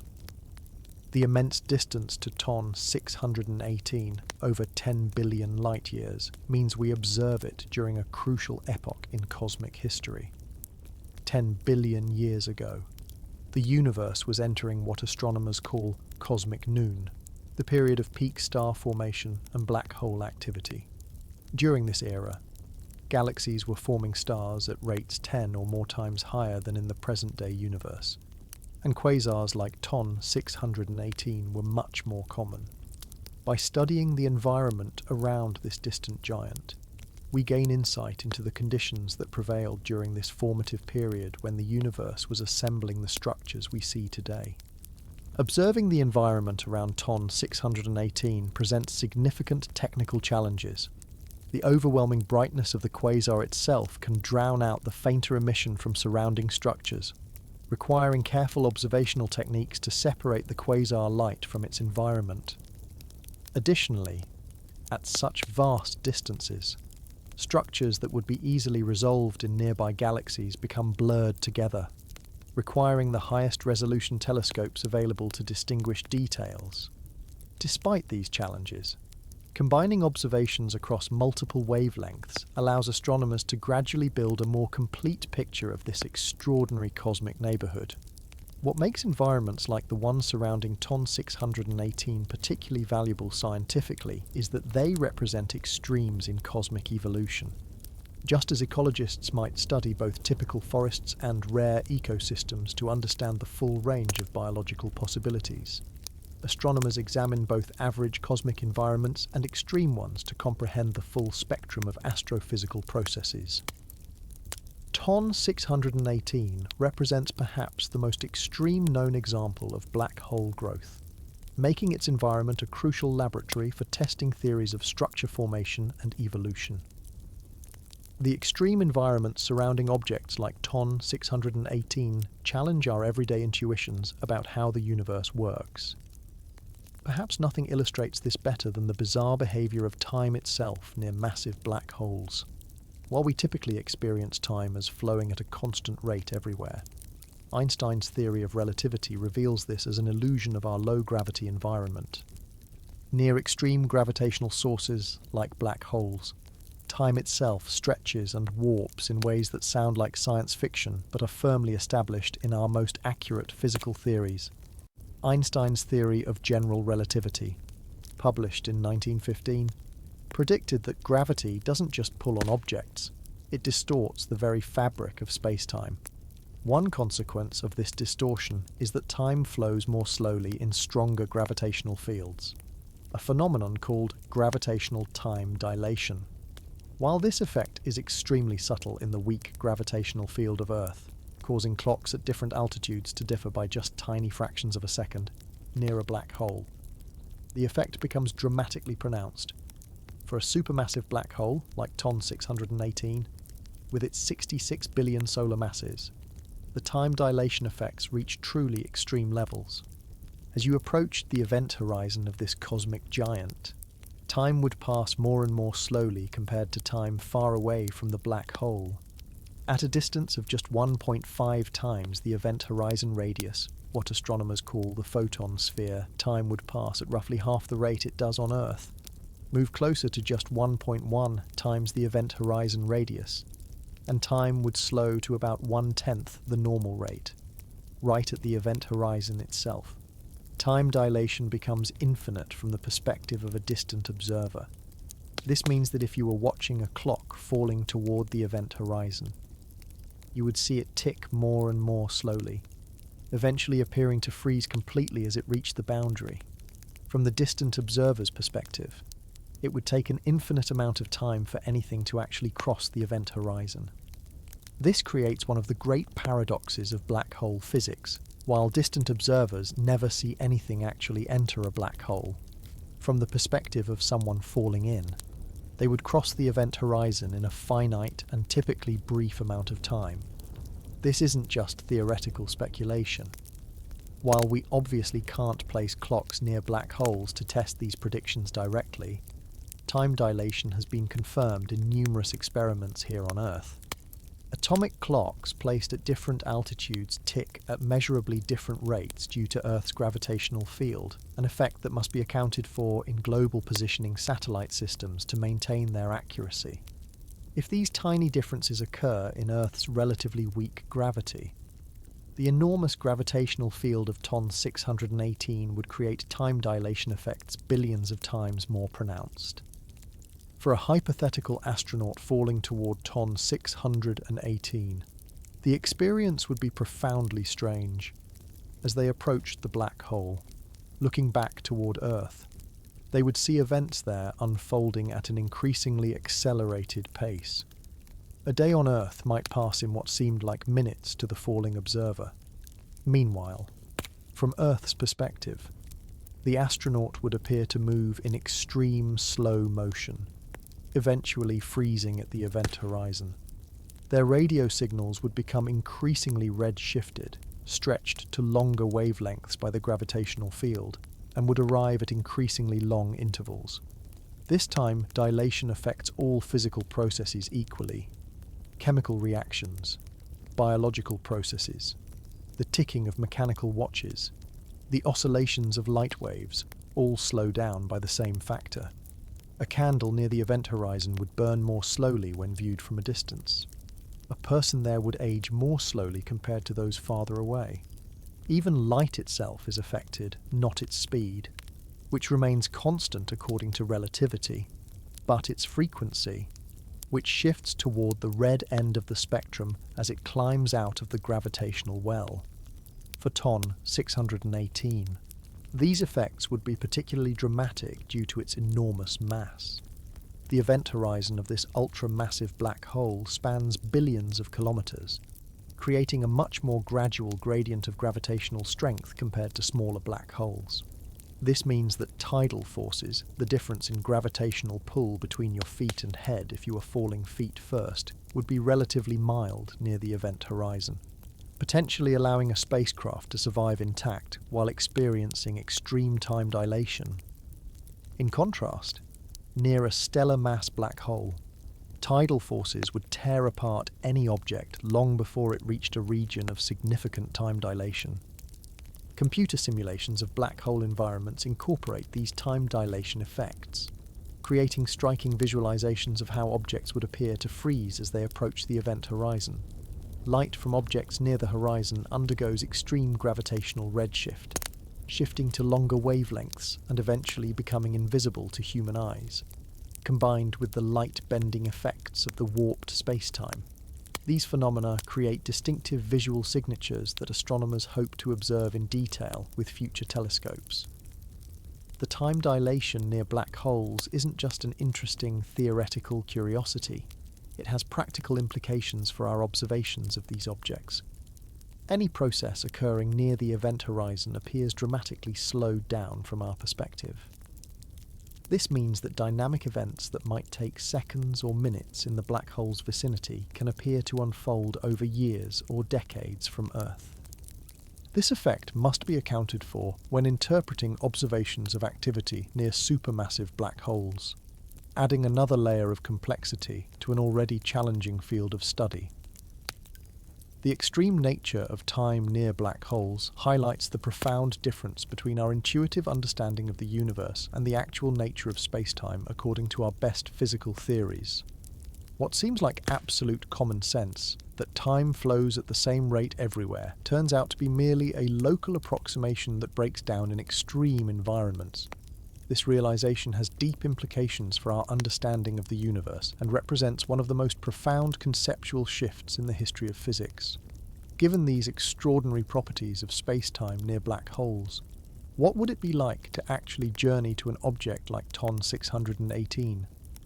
While such a trip remains firmly in the realm of science fiction due to the vast distances and technological challenges involved, physics allows us to make detailed predictions about what such a journey would entail. Any spacecraft attempting to visit TON 618 would first have to travel more than 10 billion light-years, crossing most of the observable universe. With current propulsion technology, such a journey would take billions of years, far longer than human civilization has existed. Even at speeds approaching that of light, the trip would still require more than 10 billion years. This immense distance alone makes any actual visit impossible with foreseeable technology. But for the sake of exploring the physics, let's imagine a hypothetical spacecraft somehow transported to the vicinity of this cosmic giant. As our spacecraft approached TON 618, the first noticeable effect would be the distortion of the surrounding star field. Stars behind the black hole would appear displaced from their actual positions due to gravitational lensing, the bending of light paths in curved space-time. As the spacecraft moved closer, this distortion would become more pronounced, eventually forming a complete ring of light surrounding the black hole, an Einstein ring composed of the combined light from stars and galaxies behind it from the spacecraft's perspective. The black hole itself wouldn't appear as simply a black circle against the star field. Rather, it would manifest as a dark sphere surrounded by a series of increasingly distorted images of the universe behind it. These images form because light can orbit the black hole multiple times before reaching the observer, creating the illusion of seeing the same background stars repeated in concentric rings around the black hole, each more distorted than the last. This distinctive visual pattern serves as a kind of fingerprint of the extreme space-time curvature surrounding the black hole. As the spacecraft ventured closer, it would encounter the intense radiation environment created by the quasar's accretion disk. The disk surrounding TON 618 would shine with the light of trillions of suns, producing deadly levels of radiation across the electromagnetic spectrum. Without extraordinary shielding technology, this radiation would be immediately fatal to any human crew. The intense magnetic fields near the accretion disk would also pose significant hazards to spacecraft electronics and further complicate navigation. Approaching within a few million kilometers of the event horizon, the spacecraft would experience increasingly strong tidal forces. Even for an ultra-massive black hole like TON 618, with its relatively gentle gravitational gradient compared to smaller black holes, these tidal forces would eventually become destructive. The difference in gravitational pull between the front and back of the spacecraft would create internal stresses that would damage and eventually tear apart any conventional spacecraft structure. If the spacecraft somehow survived these challenges and continued its approach, the crew would notice an increasingly dramatic visual effect caused by the extreme warping of space-time. Looking forward toward the black hole, light would be blue-shifted toward higher frequencies, making stars appear more blue or white than their actual colours. Looking backward, away from the black hole, light would be red-shifted, making the universe behind appear redder than normal. This Doppler-like effect is caused not by motion, but by the gravitational field's effect on light itself. Perhaps the most disorienting visual effect would be the apparent compression of the entire universe into a shrinking patch of sky behind the spacecraft. As more and more of the surrounding space-time gets funneled toward the black hole from the crew's perspective, the visible universe would seem to contract into an increasingly small circle centered on the direction opposite to the black hole.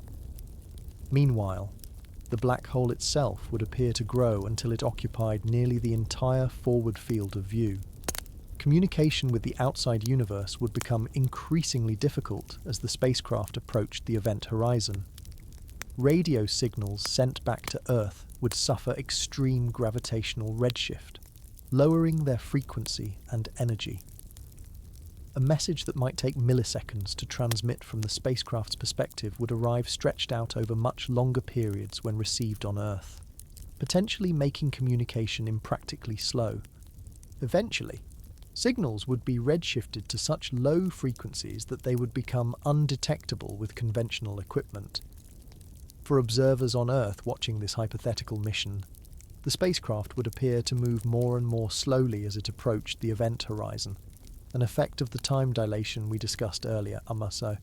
Eventually, the spacecraft would seem to freeze at the event horizon, never quite crossing it from the Earth observer's perspective. Any signals from the spacecraft would arrive at increasingly longer intervals and lower frequencies, eventually fading into undetectability. From the crew's perspective, however, nothing special would happen at the moment of crossing the event horizon. There is no physical barrier or surface to hit. The event horizon is a mathematical boundary rather than a physical one. The crew would cross this point of no return without experiencing any dramatic local change, unaware that they had passed a boundary beyond which return became impossible. Only later, as they attempted to reverse course, would they discover that all paths now led inevitably toward the central singularity. Once inside the event horizon, the crew's fate would be sealed. Every possible path through space-time would lead inexorably toward the central singularity. The time remaining before reaching the singularity would depend on the black hole's size, for TON 618. This could be hours or even days, given its enormous dimensions. During this time, tidal forces would continue to increase, eventually reaching levels that would destroy the spacecraft and any organisms aboard through a process called spaghettification, stretching in one direction while compressing in the perpendicular directions. This theoretical journey illustrates the extreme nature of black hole physics and the profound ways in which space-time itself behaves differently in these extraordinary environments. While humans will never actually visit TON 618, understanding the physics of what such a journey would entail helps us comprehend the nature of these cosmic extremes and the fundamental structure of our universe. The theoretical journey to TON 618 reveals the extraordinary physics at work near black holes, but it also hints at even deeper mysteries. Some physicists have proposed that black holes might not be merely objects within our universe, but could actually serve as gateways to other universes or regions of space-time entirely disconnected from our own. This speculation forms part of a broader framework often called multiverse theory, which suggests our universe might be just one of many in a larger cosmic structure. The connection between black holes and other universes first gained serious scientific attention through the work of physicist John Wheeler in the 1960s. Wheeler suggested that the extreme conditions inside black holes might create a phenomenon he called a space-time foam, quantum fluctuations in the fabric of reality itself that could potentially connect to other regions of space-time. This concept evolved over decades into more sophisticated theoretical frameworks that continue to intrigue cosmologists and theoretical physicists today. One of the most straightforward multiverse connections comes from the concept of white holes, theoretical objects that would function as the time-reversed version of black holes. While black holes allow matter and energy to fall in but nothing to escape, white holes would allow matter and energy to spew out but nothing to fall in. Some theorists have suggested that black holes in our universe might connect to white holes in other universes, creating a kind of cosmic tunnel or wormhole between separate regions of a larger multiverse structure. If TON 618 connected to a white hole elsewhere, it would be ejecting an almost unimaginable amount of matter and energy into that other realm.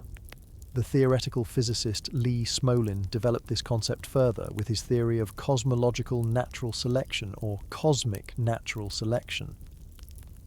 Smolin proposed that new universes might be born inside black holes, with each black hole creating a new baby universe with physical laws slightly modified from the parent universe. In this scenario, universes that produce many black holes would give rise to many offspring universes, creating an evolutionary process that might explain why our universe seems so perfectly tuned for the formation of black holes and complex structures. If Smolin's theory is correct, TON 618 might not just be an object within our universe, but actually the birthplace of an entirely new cosmos with its own galaxies, stars, dot, and potentially even life.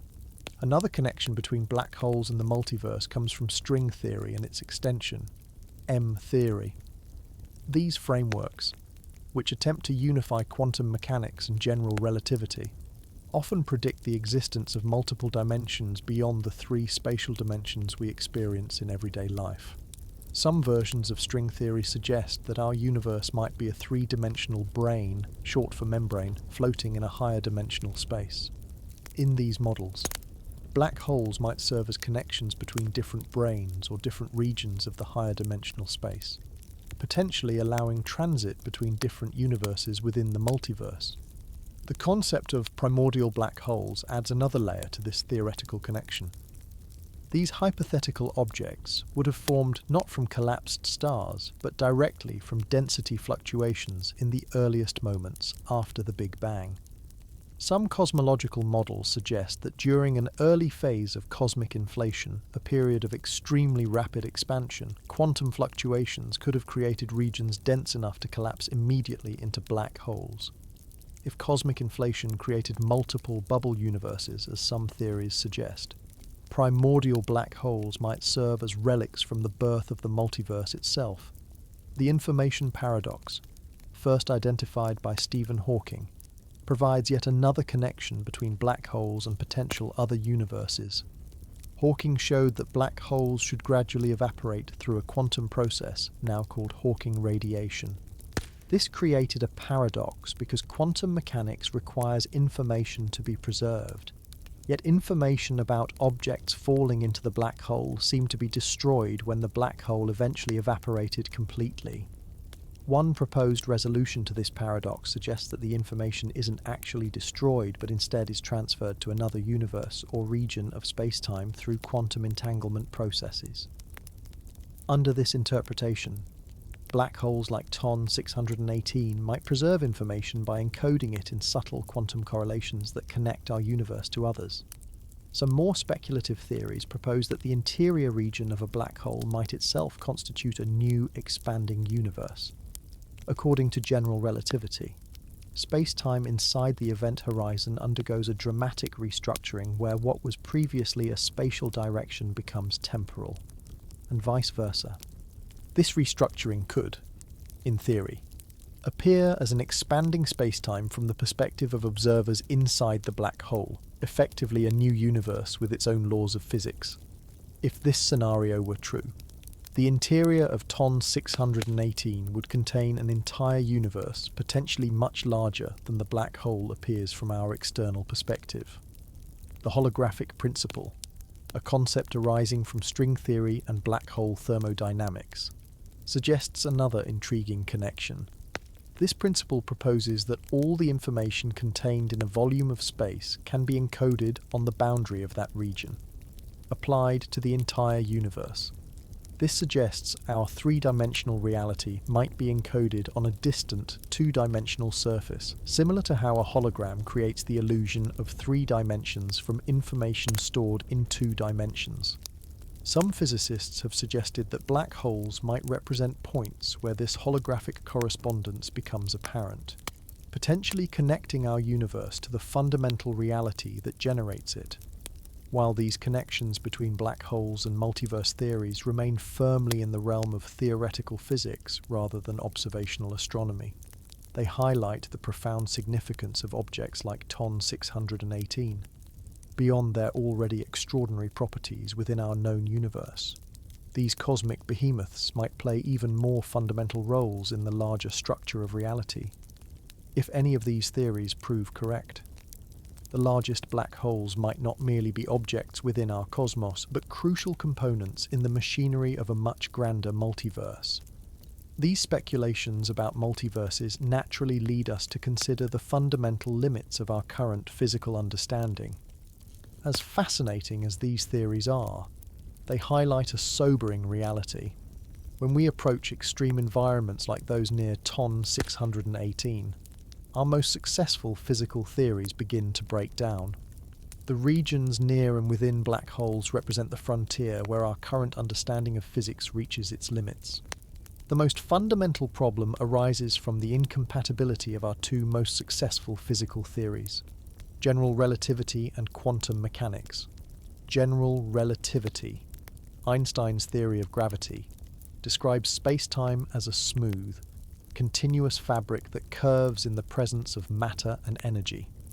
This theory works brilliantly for describing the large-scale structure of the universe and the gravitational effects of massive objects like black holes.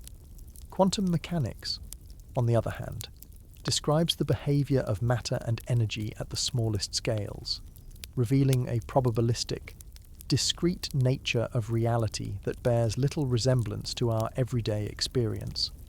Both theories have been tested to extraordinary precision in their respective domains, and both have passed every experimental test.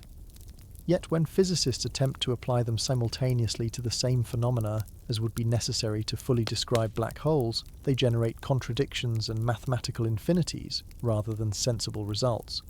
This incompatibility becomes most acute at the centre of black holes, where general relativity predicts a singularity, a point of infinite density and infinitely curved spacetime. At the singularity of TON 618, general relativity effectively predicts its own failure. The equations of the theory yield physically meaningless infinite values for quantities like density, temperature, and spacetime curvature. Physicists generally interpret these infinities not as actual predictions about reality, but as signals that the theory has been pushed beyond its domain of applicability. The true nature of the black hole's center likely requires a quantum theory of gravity, a framework that successfully merges general relativity and quantum mechanics. Numerous approaches to quantum gravity have been developed, including string theory, loop quantum gravity, dot, causal set theory, and asymptotic safety. Each makes different predictions about what happens at the center of black holes and near the event horizon where quantum effects should become significant.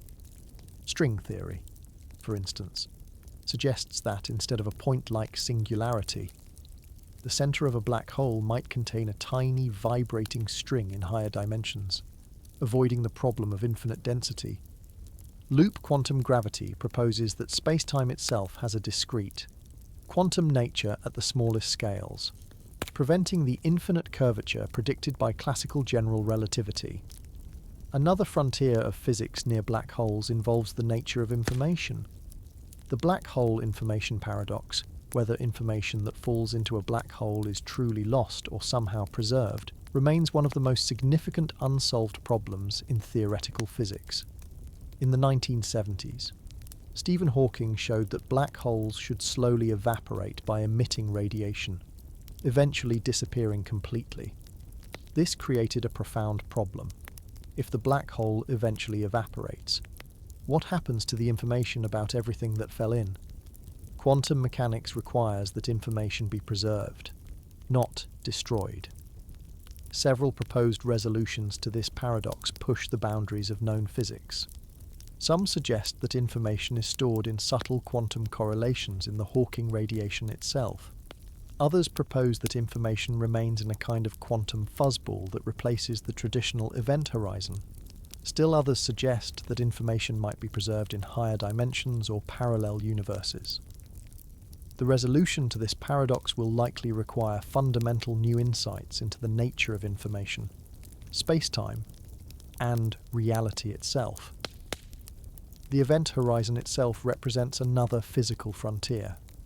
Classical general relativity predicts that nothing unusual happens to an observer crossing the event horizon. Local physics would seem normal. However, some quantum gravity approaches suggest that the event horizon might not be the smooth boundary described by general relativity, but instead could be a region of highly complex quantum effects. The firewall paradox, identified in 2012, suggests that quantum requirements might necessitate that the event horizon be a region of intense energy, a firewall that would destroy anything crossing it, contrary to the predictions of general relativity. For a black hole as massive as TON 618, with its event horizon spanning billions of kilometers, these quantum effects might manifest differently than for smaller black holes. Some physicists have suggested that quantum effects might scale with the size of the black hole, potentially creating distinctive observational signatures for ultramassive black holes that future telescopes might detect. The enormous space-time curvature gradient near its event horizon creates an excellent laboratory for testing quantum gravity theories. if only we could observe it in sufficient detail. Hawking radiation itself represents another limit of our physical understanding. For a black hole the size of TON 618, the predicted temperature of this radiation would be extraordinarily low, approximately 10 to the minus 21 Kelvin, far colder than any natural environment in the observable universe. Detecting such radiation directly is far beyond current technology, leaving this prediction of quantum field theory in curved space-time untested for astrophysical black holes. The theoretical framework predicting this radiation represents our best attempt to merge quantum effects with gravitational ones, but remains incomplete. The limits of physics near black holes aren't just theoretical problems, they represent the frontier of human knowledge about the most fundamental aspects of our reality. Objects like TON 618 push our understanding to its breaking point, revealing the gaps in our current theories and pointing toward the need for a more complete description of nature. As we continue to observe black holes with increasingly sophisticated instruments and develop more comprehensive theoretical frameworks, we inch closer to understanding the true nature of these extraordinary objects and the fundamental structure of reality itself. As we push against the limits of our current physical understanding, an equally fascinating question emerges. What does the future hold for these cosmic behemoths? The life cycle of a supermassive black hole spans timescales far beyond human comprehension.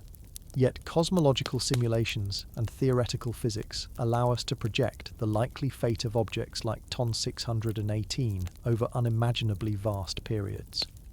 In the relatively near cosmic future, the next few billion years, ultramassive black holes will likely continue to grow through two primary mechanisms: accretion of surrounding matter and mergers with other black holes. Computer simulations tracking the evolution of cosmic structures suggest that as galaxies continue to collide and merge, their central black holes will eventually find each other and combine. For a giant like TON 618, its enormous gravitational influence makes it a cosmic attractor that will likely consume numerous smaller black holes over time. However, this growth won't continue indefinitely. The accelerating expansion of the universe, driven by dark energy, is already beginning to impact cosmic evolution. Galaxies are being pulled away from each other at an increasing rate, and, eventually, most galaxies will become so distant from their neighbours that further mergers become impossible.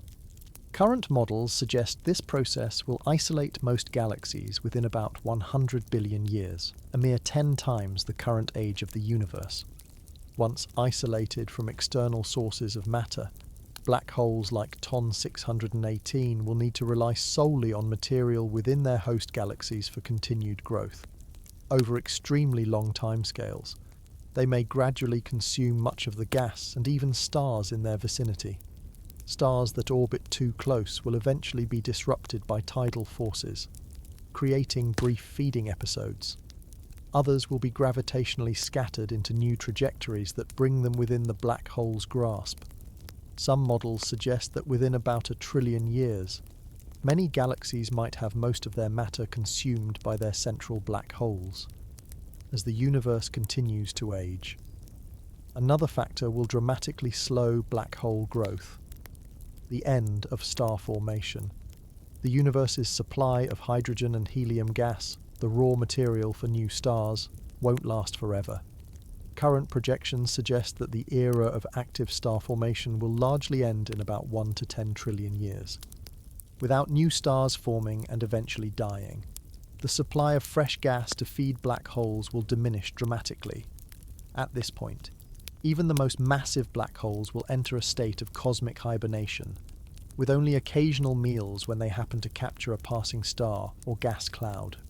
On truly cosmic timescales, beyond 1 quadrillion years, 10 to the 15th power, even the orbiting stars will begin to be ejected from galaxies through gravitational interactions or will simply burn out as they exhaust their nuclear fuel. Stellar remnants like white dwarfs, neutron stars, and stellar mass black holes will dominate the galaxy population. Occasionally, These dense objects will collide with supermassive black holes, providing brief moments of growth amid the lengthening cosmic quiet. The ultimate fate of black holes like TON 618 hinges on a profound discovery made by Stephen Hawking in the 1970s. Hawking showed that quantum effects near the event horizon should cause black holes to emit radiation and gradually lose mass, a process now known as Hawking evaporation, for stellar mass black holes. This process would take approximately 10 to the 67th power years, already an almost incomprehensibly long time. But for a behemoth like TON 618, with 66 billion solar masses, the evaporation timescale extends to roughly 10 to the 100th power years. To put this number in perspective, it's vastly longer than the current age of the universe, about 14 billion years. It exceeds the time it would take for all protons in the universe to decay, according to some grand unified theories, about 10 to the 40th power years. It's longer than the time needed for the most stable atoms to decay through quantum tunneling, about 10 to the 51st power years. By the time a black hole like TON 618 would begin to noticeably shrink through Hawking radiation, the universe would be unrecognizably different from its current state, a cold, dark expanse populated primarily by black holes, subatomic particles, and increasingly dilute radiation. The long-term future of ultramassive black holes also depends on the ultimate fate of the universe itself. If dark energy maintains its current properties, the universe will continue expanding at an accelerating rate forever, a scenario known as the Big Freeze or heat death. In this case, Dotja or isolated black holes like TON 618 would indeed eventually evaporate completely through Hawking radiation, though not before outlasting virtually everything else in the cosmos. Alternative cosmological models, such as the Big Crunch, where expansion eventually reverses into contraction, or the Big Rip, where expansion accelerates to the point of tearing apart all structures, would lead to different ultimate fates for these cosmic giants. In a sense, black holes like TON 618 represent the ultimate survivors in cosmic evolution. Born in the early universe, they grow to enormous size by consuming surrounding matter, and then persist for timescales that dwarf the current age of the universe. They outlive stars, galaxies, and perhaps eventually all other structures. Their extraordinary longevity makes them the final repositories of much of the matter that once formed stars, planets, and potentially even living beings. In this way, ultramassive black holes may serve as the universe's ultimate time capsules, though the information they contain remains scrambled and inaccessible according to our current understanding of physics. As extraordinary as these projections about the future of black holes may seem, they're grounded in our current understanding of physics. And at the heart of this understanding lies one of the most revolutionary insights of the 20th century, Hawking radiation. The discovery that black holes aren't truly black, but actually emit radiation, fundamentally changed our understanding of these cosmic objects and connected previously separate branches of physics in unexpected ways. When Stephen Hawking first proposed in 1974 that black holes should emit radiation, the scientific community was skeptical. Black holes were defined by their event horizons, boundaries beyond which nothing, not even light, could escape. How then could radiation possibly emerge from these cosmic traps? The answer came from applying quantum field theory to the curved space-time around black holes. Quantum field theory tells us that what we perceive as empty space isn't truly empty, but is constantly bubbling with virtual particles and antiparticles that momentarily pop into existence and then annihilate each other almost immediately.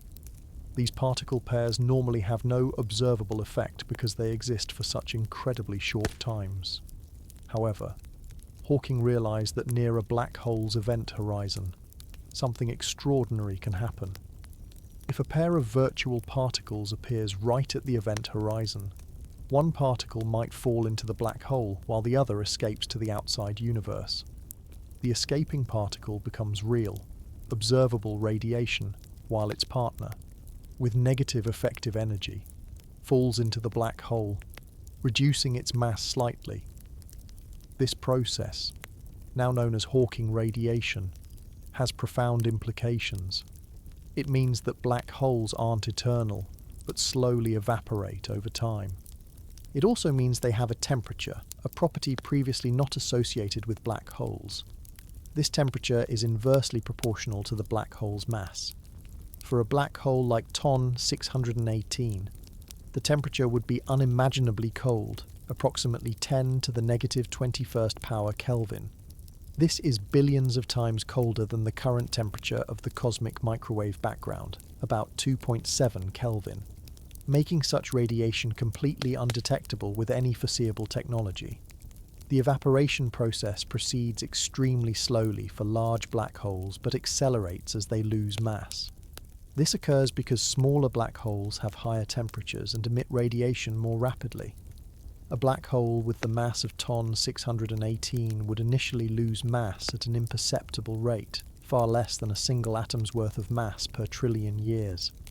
But as it gradually shrinks over the eons, the evaporation rate would increase. In the final seconds of its life, after unimaginable timescales have passed, the black hole would release an enormous amount of energy in a final burst of radiation. Hawking radiation represents a remarkable convergence of three major areas of modern physics that were previously thought largely separate: general relativity, which describes gravity and space-time; quantum mechanics, which governs the behavior of particles at the smallest scales; and thermodynamics, which deals with heat, energy, and entropy. Before Hawking's work, black holes seemed to violate thermodynamic principles because they could absorb matter and energy but never release it, apparently decreasing the universe's entropy. Hawking radiation resolved this paradox by showing that black holes do in fact emit energy and have entropy proportional to their surface area. The theoretical discovery of Hawking radiation remains one of the most significant achievements in theoretical physics, despite the fact that we've never directly detected it from any actual black hole. The radiation from astrophysical black holes is simply too faint compared to other cosmic radiation sources. However, some researchers have created analog systems in laboratories using sound waves in flowing fluids or light in certain materials that mimic the relevant mathematics of black hole horizons. These experiments have observed effects analogous to Hawking radiation, providing indirect support for Hawking's theoretical prediction. For black holes like TON 618, the implication is clear. Even these seemingly invincible cosmic giants are not truly eternal. They persist for timescales beyond human comprehension. But quantum mechanics ensures that, eventually, every black hole returns its mass energy to the universe as radiation. This final fate represents a kind of cosmic recycling program operating on the longest of all possible timescales. The mass energy that falls into black holes throughout cosmic history will eventually be released back into the universe, albeit in a completely transformed state. The extraordinarily long evaporation timescale for ultramassive black holes means that, for all practical purposes, they represent the most stable structures that will ever exist in our universe.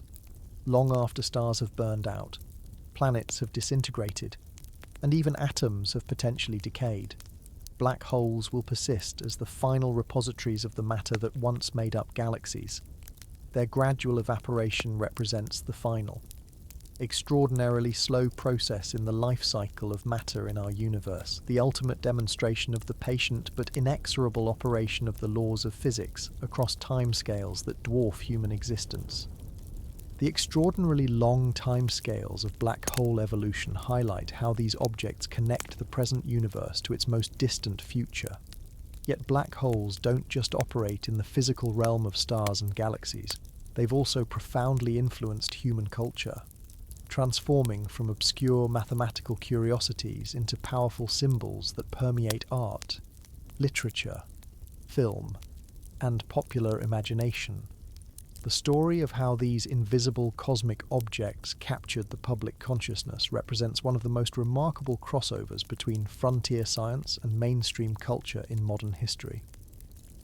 Black holes remained largely unknown to the general public for decades after Carl Schwarzschild first developed the mathematical description of what would later be called a black hole in 1916. Even among physicists, these objects were often considered mathematical oddities rather than real astronomical objects until the 1960s and 70s.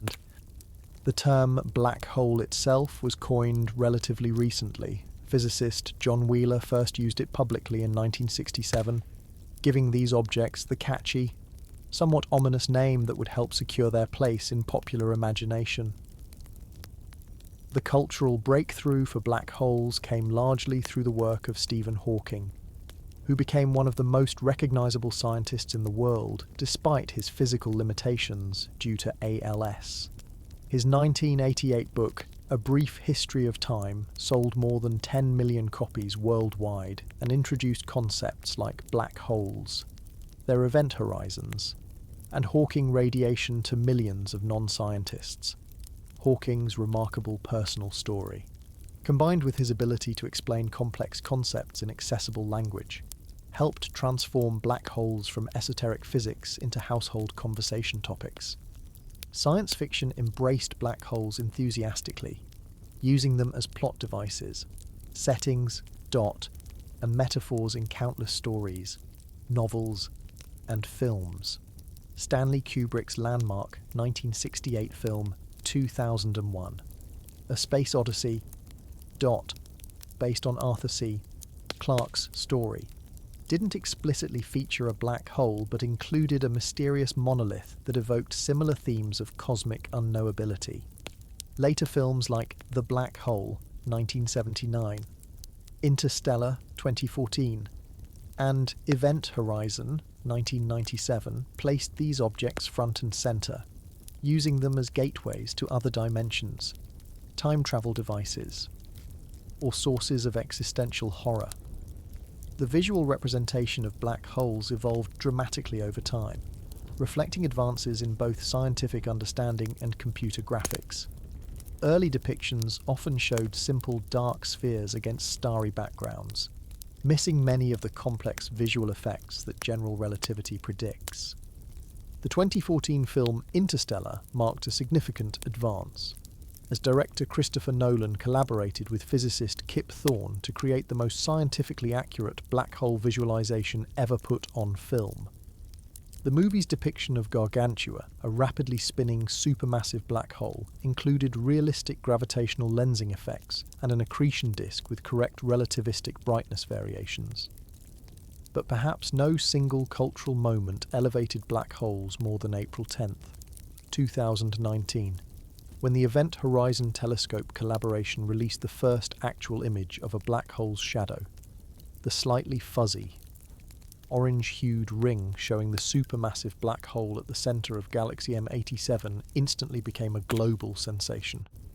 Front-page headlines worldwide announced the achievement. Social media platforms were flooded with the image and its variations, and people who had never thought much about astrophysics suddenly found themselves discussing event horizons and gravitational lensing. The cultural impact of this image cannot be overstated. It transformed black holes from theoretical constructs into observable reality in the public consciousness. The photograph gave tangible form to an object previously accessible only through equations, simulations, and artistic renderings, like the famous Earthrise photograph taken by Apollo 8 astronauts in 1968, which showed our planet as a fragile blue marble against the blackness of space. The M87 black hole image provided a perspective-shifting visual anchor that changed how we see our universe. Black holes have also entered everyday language as powerful metaphors. We routinely describe overwhelming situations as black holes that consume time, money, or attention. The term appears in discussions of economics, a black hole of debt, psychology, falling into a black hole of depression, and organizational behavior, the project became a black hole for resources. This linguistic adoption reflects how thoroughly the concept has permeated public consciousness. Even people with no interest in astronomy understand what it means when something disappears into a black hole. The influence extends to music and visual arts as well. Musicians across genres have drawn inspiration from black holes and related cosmic concepts, from Pink Floyd's Dark Side of the Moon to Muse's Supermassive Black Hole to numerous electronic and jazz compositions inspired by space phenomena. Visual artists have created countless interpretations of black holes, from scientifically informed digital renderings to abstract expressions of their philosophical implications. These artistic explorations often focus on the paradoxical nature of black holes, objects defined by an absence, boundaries between the knowable and unknowable, places where ordinary rules break down. Educational institutions have leveraged the intrinsic fascination with black holes to engage students in physics and astronomy.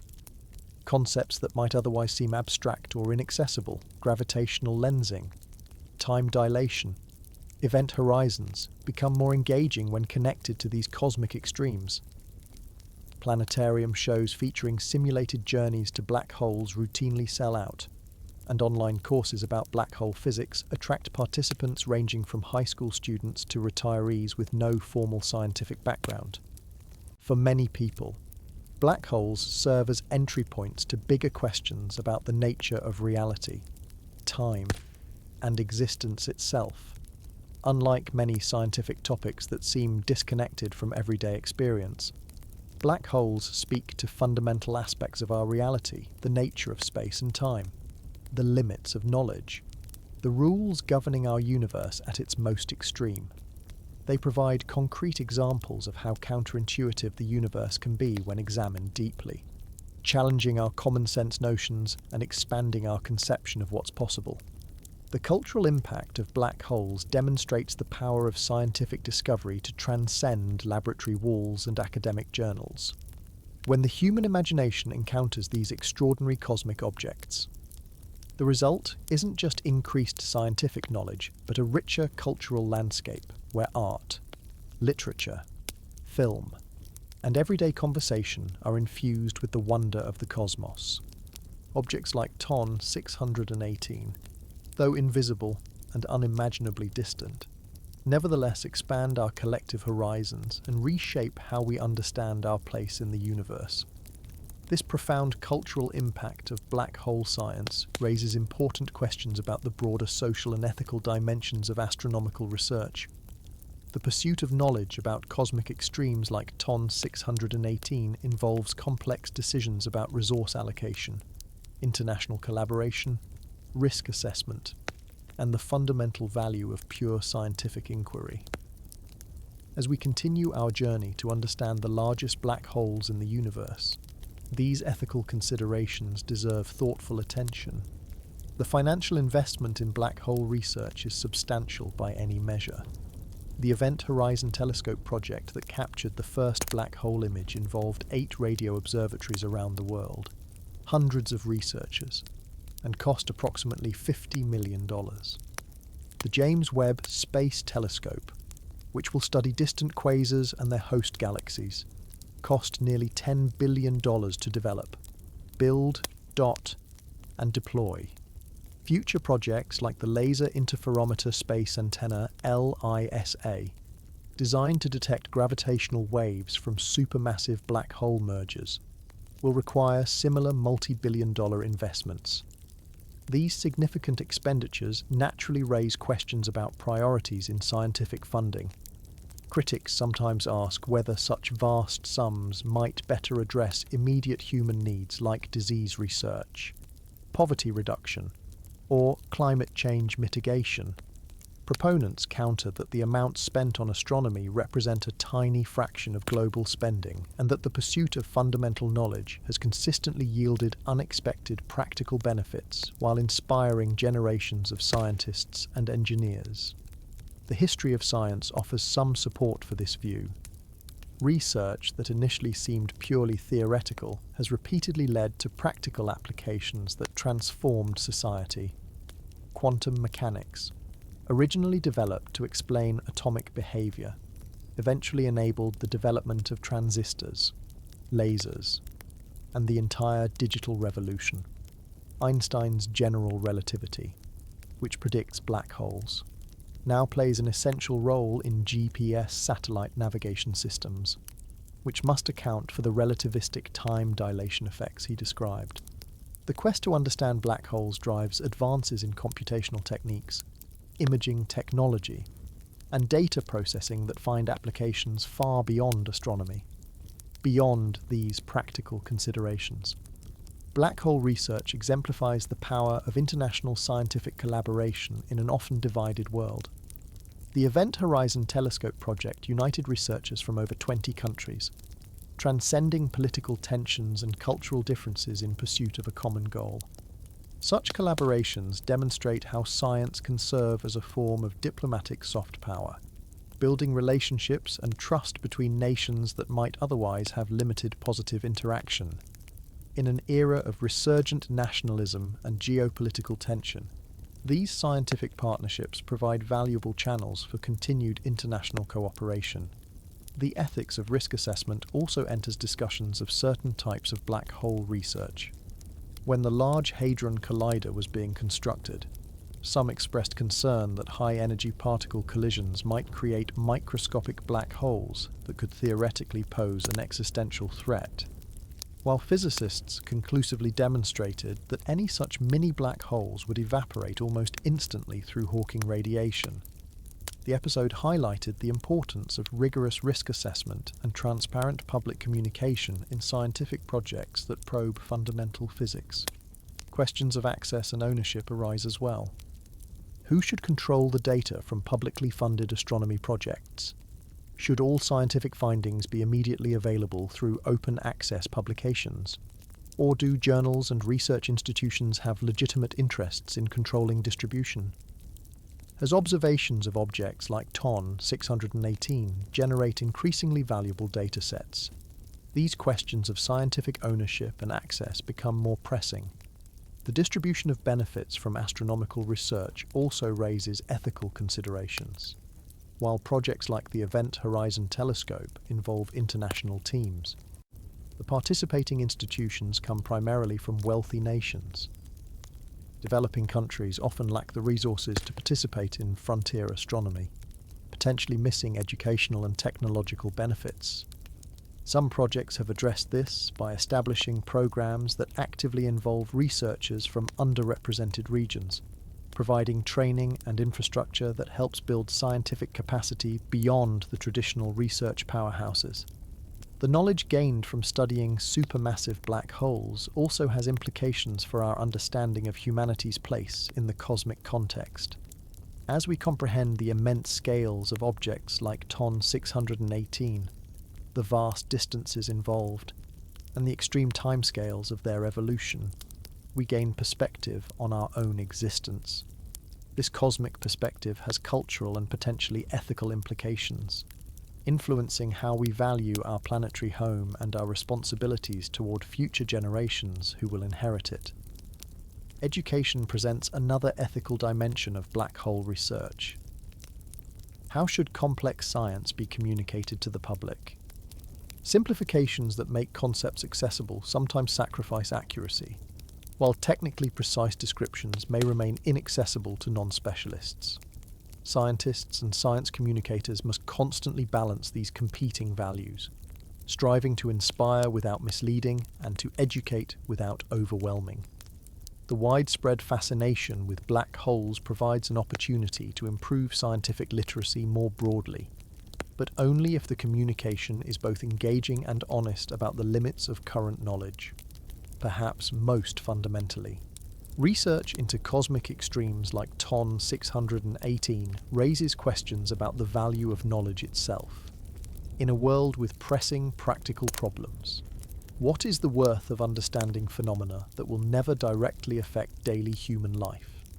The answer involves recognizing that humans are not merely problem-solving creatures, but also meaning-making ones. The quest to understand our universe, even its most extreme and distant objects, represents a profound expression of our humanity, our unique capacity to wonder, to question, and to comprehend reality beyond the immediately practical. The journey to understand TON 618 and other supermassive black holes thus exists within a complex ethical landscape involving questions of resource allocation, international cooperation, risk management, knowledge distribution, and fundamental human values. As we continue to explore these cosmic extremes, the ethical dimensions of this exploration deserve the same careful thought and rigorous analysis that we apply to the scientific questions themselves. In this way, our journey to understand the largest black holes in the universe becomes not just a scientific endeavour, but a human one, reflecting our collective values and aspirations as we reach for the stars and the darkness between them.